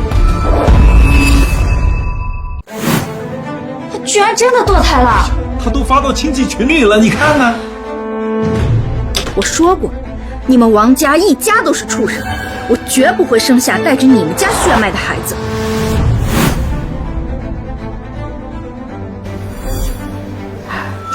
那聪聪不存在了吗？奶奶爸爸，奶奶爸爸，奶奶爸爸。黄阳、吴小月虽然不靠，可聪聪却聪明乖巧。难道这辈子他就这么消失了吗？小月都怀孕5个月了，可是孩子是无辜的呀。他堕胎，对于这个孩子来说，或许是一种幸运呢。你这是什么意思？妈，我和小月都不会做饭，以后我们晚上就去外面吃，让爸去接聪聪放学。结婚生子也不代表我要失去自我，婚前我就十指不沾阳春水，婚后也不会变。阿姨，还是你来照顾聪聪吧，顺便做家务吧，反正啊，你应该也做惯了。秀梅，王阳和吴小月太荒唐了，他们2个出去旅游，把一个4岁大的孩子留在家里，只给孩子留了一堆乱七八糟的零食。要不是我听到孩子哭，叫来警察强行破门，聪聪早就没命了。避开这么一对不负责任的父母，对孩子来说，何尝不是一种幸运？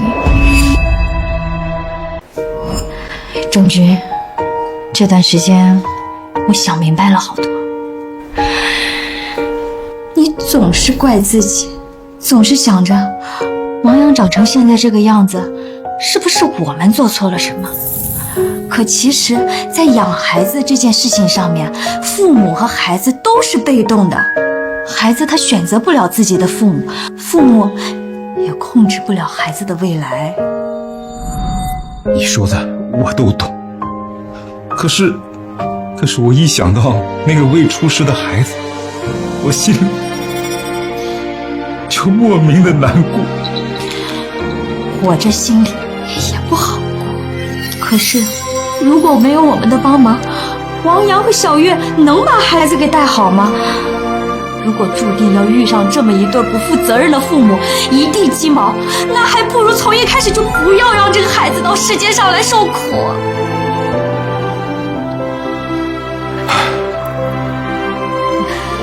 你说的对，是我钻牛角尖了。咱们呀，就把自己的日子过好。王阳的事儿已经跟我们没关系了。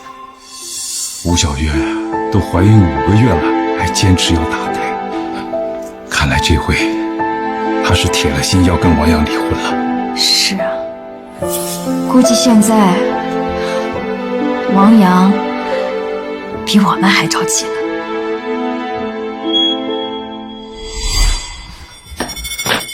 吴小月，你在进学院干发什么呢？你是不是把孩子打了？来的正好，把离婚协议书签了吧。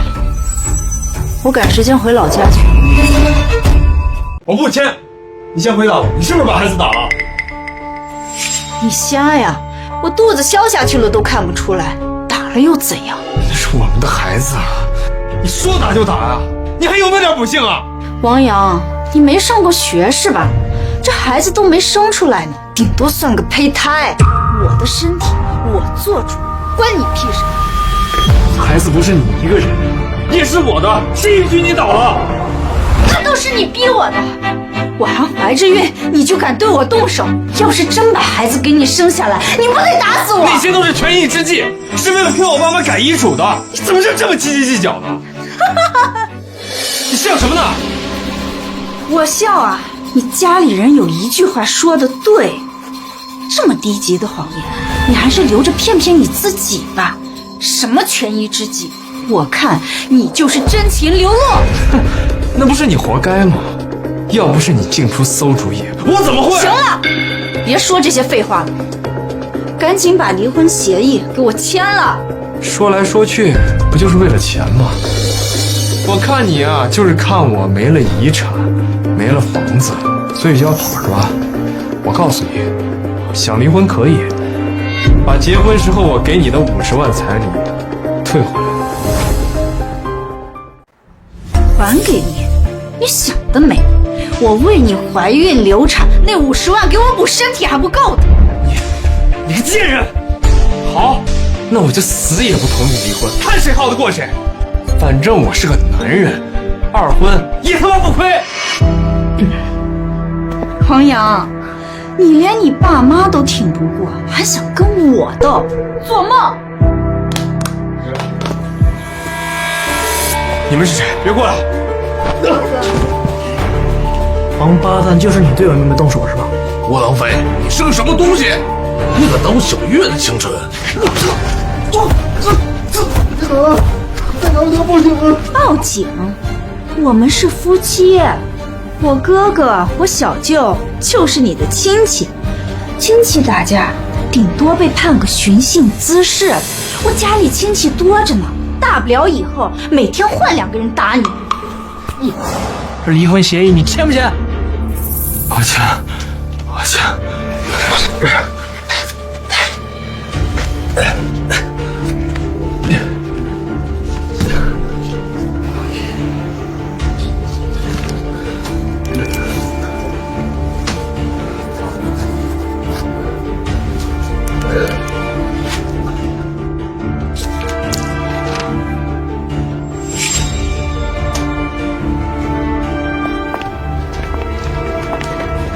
贱人，看我没钱你就跑路，我这辈子你给害惨了。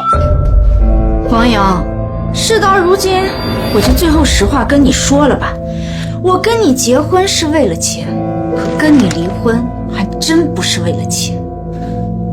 这是为了什么？我承认，我闹事儿就是为了你父母的房子。可你呢？你父母对你不差吧？我稍微一撺掇，你就跟我一拍即合，被滋养了你几十年的父母，才是真正的为了钱有亲不认。你敢承认吗？我承认什么？我明明都是听了你的安排。我可没拿刀逼你，还不都是你自己乐意？不过没关系，我就知道你不敢承认，所以我跟你离婚，还真不是为了钱。像你这种没本事、没担当、没出息、没钱还打老婆的男人，就该一辈子众叛亲离、孤独终老。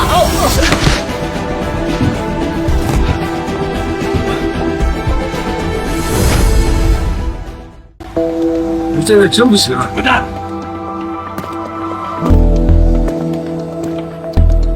哎，赵女士、王先生，你们可算回来了。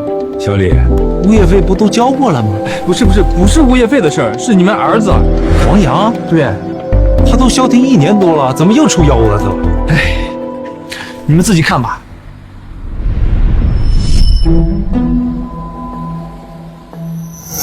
贱人！你他妈是贱人！老子一定会让你们后悔的。他现在已经不是我儿子了。我之前跟您说过吧，他要是再来喝酒闹事儿，您就直接报警。我知道，我也是这么干的，一直都还好。可现在他越来越无赖了。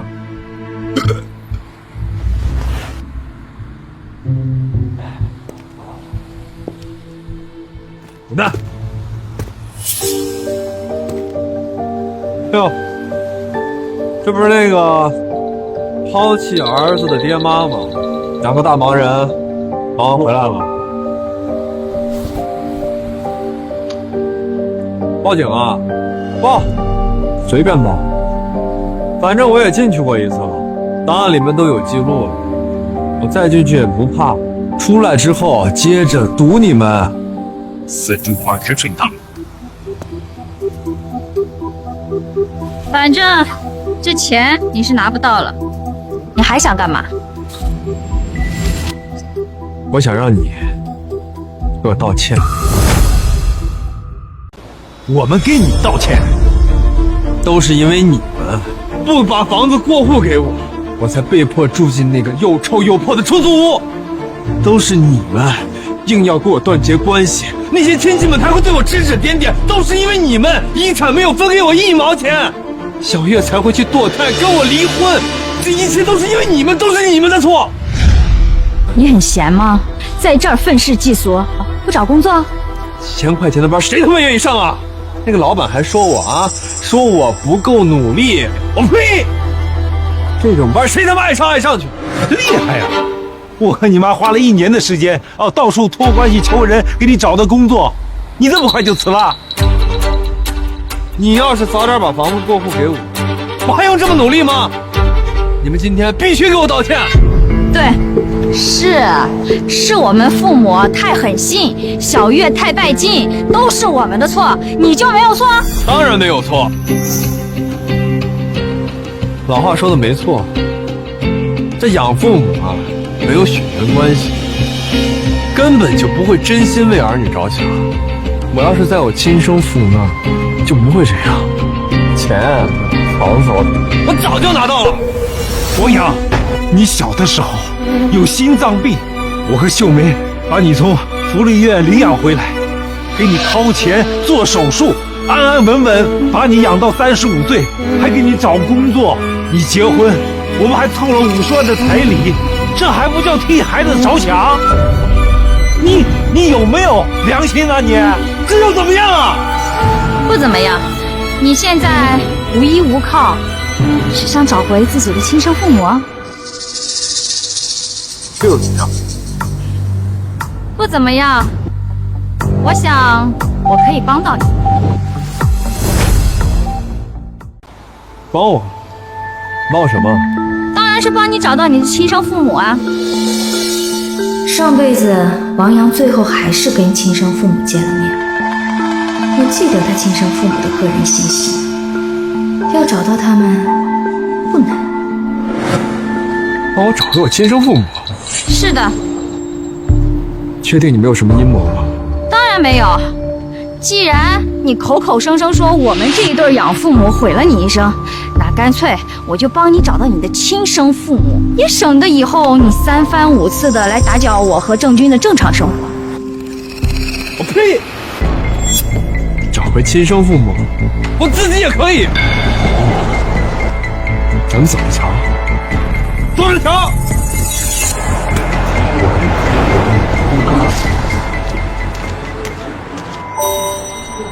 秋梅，天下这么大，你上哪儿去找他的亲生父母啊？这个呀，你就别担心了，我自有办法。另外，你怎么突然想到要给王阳认亲呢？那当然是因为王阳的亲生父母比吴小月更难缠来。王阳，既然你自寻死路，我就帮你一把。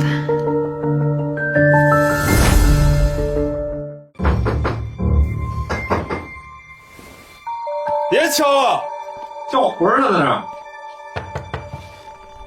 来了来了来了！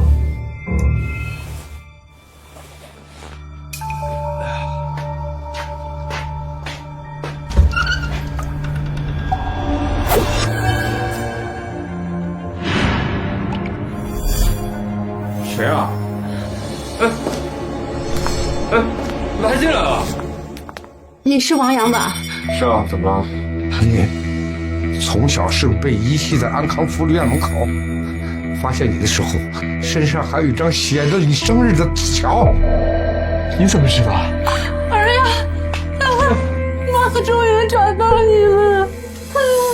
儿子，妈，我们是你的亲生父母。啊？你说你是我的亲生父母？你有什么证据吗？洋洋，这些照片都是你小时候照的。你出生后，我和你爸带你去照的。那个时候你还小，我们只来得及给你起了个小名叫福宝，有印象吗？福宝？哎，小时候好像是有人这么叫过我。妈！这些年妈真的好想。找到你。别傻嚷嚷，赶紧里面坐会儿。快坐，妈，快，好，快坐。啊，坐。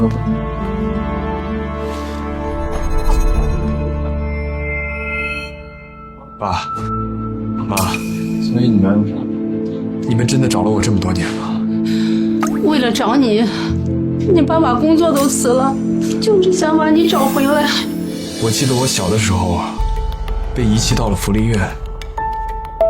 你们要真的这么想我的话，为什么要抛弃我呢？洋洋，都怪爸妈没用。你出生以后，这家里实在是太穷了，给不了你富贵的生活，这又害怕你吃苦，所以我们没办法，就把你放到了福利院。这不后来家里条件好了点，我们也想着把你接回来，可是我们去了，你被人领养走了。从那以后，怎么就失散了？好在啊，有好心人告诉了我们你的下落，所以我们今天才能一家人团聚。好心人？哪个好心人能认得我？就这个，没收号码发的，还附上你照片和地址。这不是我妈的电话？你妈？就是我的养母。帮我什么？当然是帮你找到你的亲生父母啊！他当时说的居然是真心的，他真的帮我找回了亲生父母。可他又是怎么知道这些事儿的？洋洋，我能这样叫你吗？可以。洋洋，爸有句话，不知道当讲不当讲。你也快40岁的人了，也是成家立业的年龄，怎么还住在这里又小又破的屋子里啊？别提了，一言难尽。那就现在结婚了吗？离了。谁这么不长眼？我儿子仪表堂堂，还上过大学，什么样娘们儿配不上？这都是那些养父母害的。你不是被好心人收养了吗？怎么会害你啊？你们有所不知，事情啊是这样。真有此理，是反了天了，敢这样欺负我儿子！洋洋，你放心，以后有家里人给你撑腰，我们让你过上富二代的生活。富二代？是啊，洋洋，你爸现在做生意可有钱了。之后我们就带你啊去你养父母那里露个面，让他们也知道啊，你现在是有亲生父母疼，不差什么，让他们后悔去。看他们的穿着打扮，确实很有实力。难道我真是富二代？还有那个吴小月，那娘们儿没什么稀罕。等着老爸给你介绍一个更年轻、更好的。可是爸，我当初跟吴小月结婚的时候，我给了他们家50万的彩礼，那这还能收回来吗？不怕，他们能玩阴的，我们也能玩。你还有7个兄弟呢，真的打起来啊，谁都不怕。多少？7个，还有几个姐姐呢。你放心，你的兄弟姐妹有出息的人，我们家很团结，家里就是你后盾，你不用再怕任何事。喏，这是你兄弟姐妹的电话，有什么事尽管打给他们。爸妈，还是亲生父母好啊！那些没有血缘关系的养父母，根本就不会像你们这样。好孩子啊，爸现在就给你转钱。可是什么？为了找你啊，我们跨越了大半个中国，这跨省太频繁，银行那边断定这是个高危账户，把你爸的银行卡给冻了。洋洋，你能不能给你爸转张1000块钱，让你爸解卡呀？啊，你爸马上给你转钱。你看咋样？这真的假的呀？哎呀，什么真的假的呀？你这孩子，这爸妈还能骗你吗？我们是血浓于水啊。可是赵秀梅为啥要帮我找亲生父母呢？难道有什么阴谋？洋洋，看来你还是不信任我们。这样，咱们下午就去做 DNA， 然后把名字转到一个户口本上，这样你相信？爸，我不是这个意思啊，我相信你，相信你。行，我现在就给你转。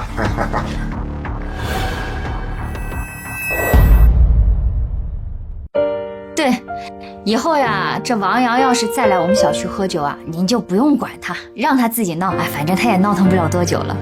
哎，好，谢谢您啊，辛苦了。秀梅啊，给吴爷打电话呢。对。秀梅啊，任由他这么闹，真的没事吧？我倒是无所谓，就当我自己造了孽。可是街坊邻居是无辜的呀，总不能任由他打扰吧？没事儿，王阳很快就没有精力闹腾了，说不定呀，他很快就会被逼得从这个城市彻底搬走。为啥呀？因为他的亲生父母可能已经找到他了。亲生父母？我们领养王阳几十年了，都没个人来找，我还以为他们早就出意外了呢。人家好好的呢，人家只是不喜欢种树，只喜欢摘桃子。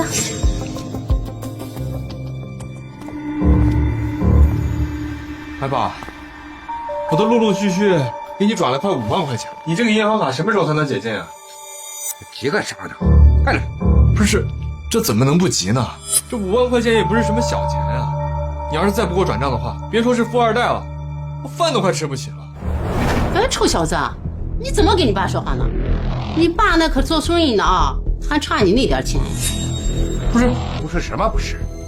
这多大人了还问父母要钱？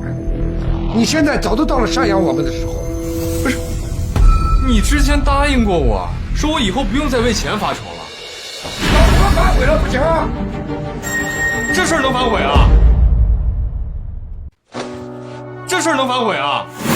哎呦，洋洋，你这眼光也放长远一点。但我们才刚相认嘛，总得培养感情吧，再要钱啊？培养感情，合着就是我用钱养着你们呗？小兔子，你怎么说话的？我们生了你，你永远欠我们一条命，你一点钱还不还债呢？胡说八道什么呢？这天底下哪有这样的道理？你给我闭嘴！谁叫你给小妹大呼小叫的？我今天就好他妈教训教训你！你合起伙来骗我的钱是吧？这什么叫骗钱呀？你这话说的也太难听了。DNA 我们也做了，那我们是不是你的亲生父母呀？啊？只不过你现在长大了，我们也老了，轮到你赡养我们了。老了还能打人呢？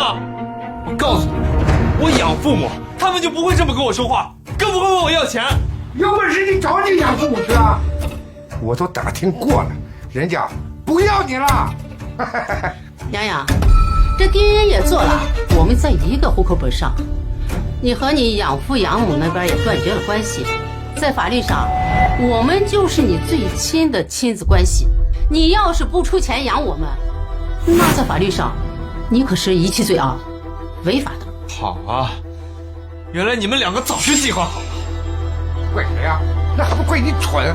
我第一次见这么蠢的人，我随便放几个屁就骗了5万块。洋洋，以后呢，你还是乖乖的给钱，别逼我们走法律程序啊！跟他废什么话？走，下馆子呀！走。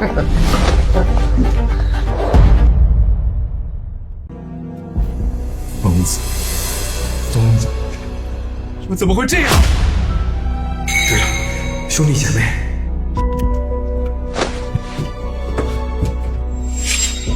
周大志说过，我有10几个兄弟姐妹，都可以帮我的忙，还给了我他们的电话号码。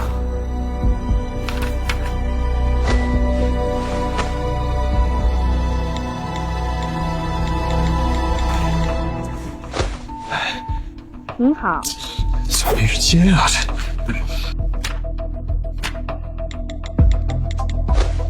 您好，您所拨打的电话已关。难道我又被骗了？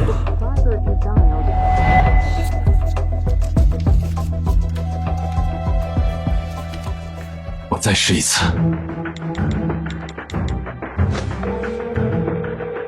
喂，啊，是吴姐吗？啊，我是那个小时候被送到福利院，后来被找到的那个小弟，我是王阳。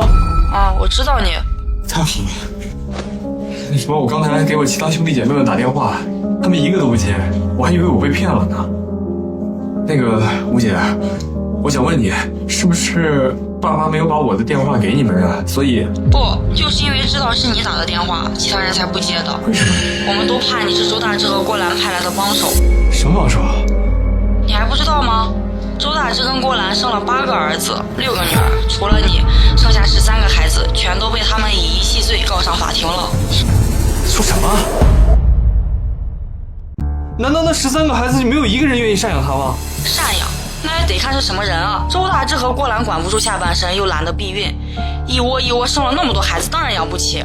所以只要一生下女孩，不是遗弃就是送给别人养。可我是男孩啊，我也被他们遗弃了。你自己应该也有数吧？你一生下来就有先天性心脏病，周大志怎么可能舍得出钱给你治病？你出生3个月就被他们扔了，是10几个孩子里被遗弃时岁数最小的。那周大志他不是做生意的吗？当然是骗你的，他们这一辈子都没做过什么靠谱的工作。不这么说，怎么能让你放松警惕呢？可那周大志，他们2个穿的不是挺时髦的吗？那还不是从我们这些子女身上吸的血。送走的6个女孩，她们一开始都是上门相认，然后就是要钱，只要不给钱就告上法庭。我们实在没办法，或多或少也都给过他们一点。那我是男孩啊，我跟你们不一样啊。你以为儿子就逃得过吗？就连他们养在身边的7个儿子也受不了他们今天要5万明天要3万的，拒绝给钱，最后也全部被告上了法院。那我现在该怎么办啊？你现在最好能尽快和养父母和好，回到养父母的户口上，这样周大志起诉不容易被立案。如果实在没办法，就搬家吧，跑到别的城市。否则，不管是工作单位还是亲朋好友，周大志和郭郎为了钱都会上门骚扰，让你永无安宁。养父母。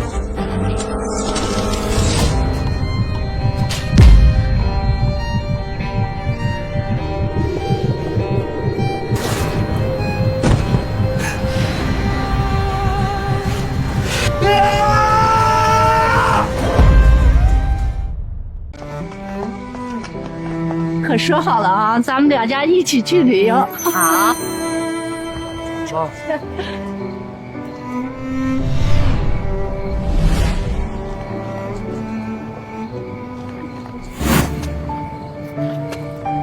王阳，你这才安分多久，又按捺不住了吧？还想骚扰秀梅，小心我报警！陈阿姨，我要搬家了，离开这个城市。我今天来是想再见我爸妈一面，跟他们说说话。搬家？志英，你先去，我跟他说两句就过来。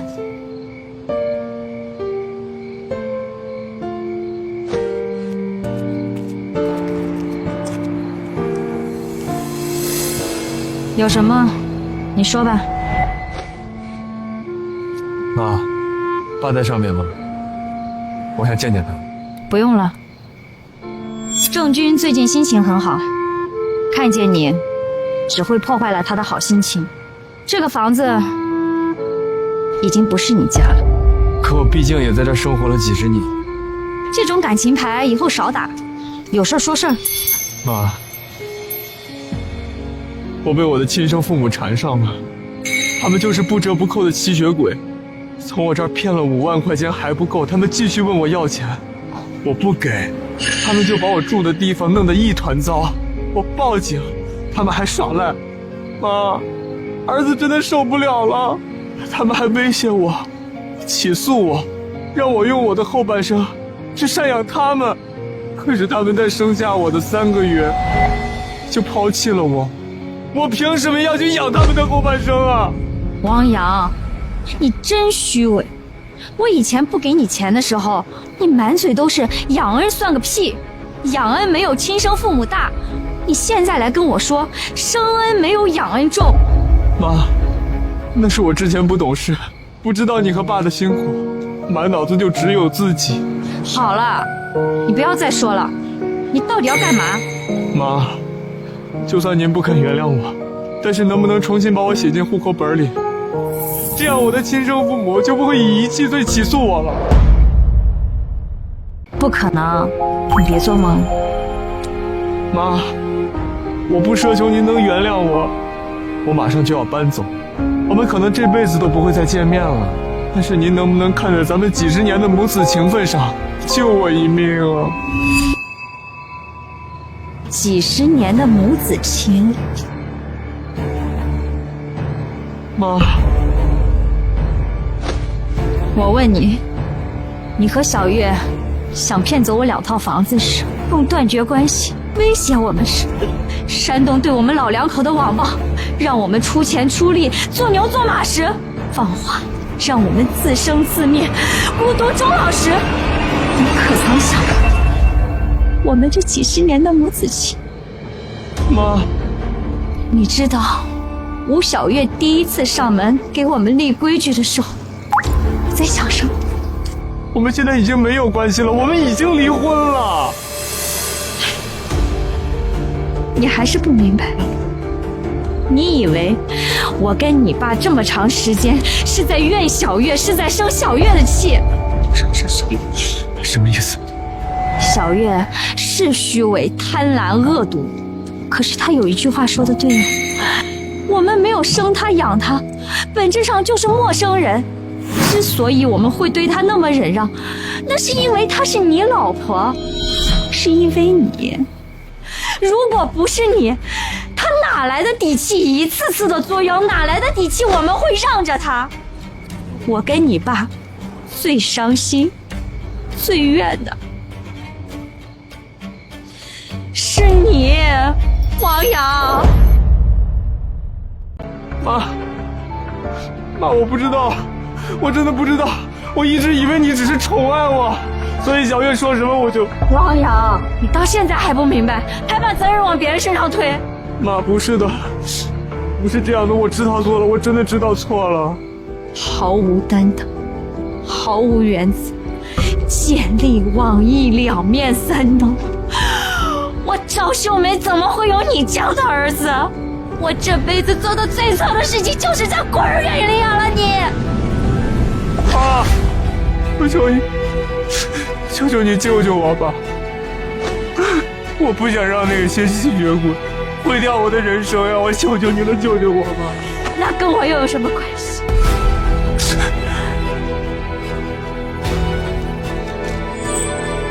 这个你留着吧，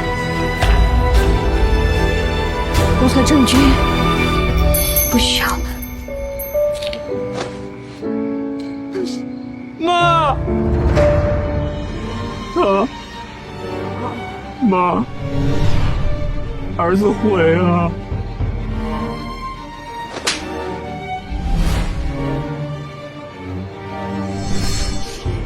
妈，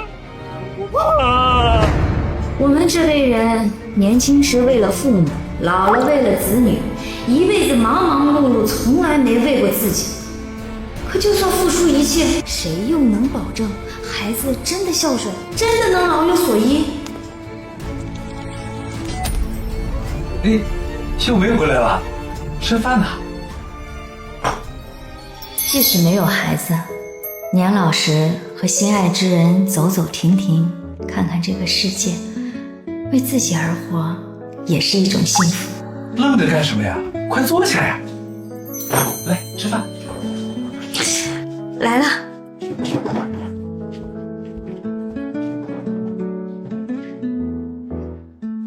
来，饭前一碗汤，漂亮又健康。真香。深深的喝啊。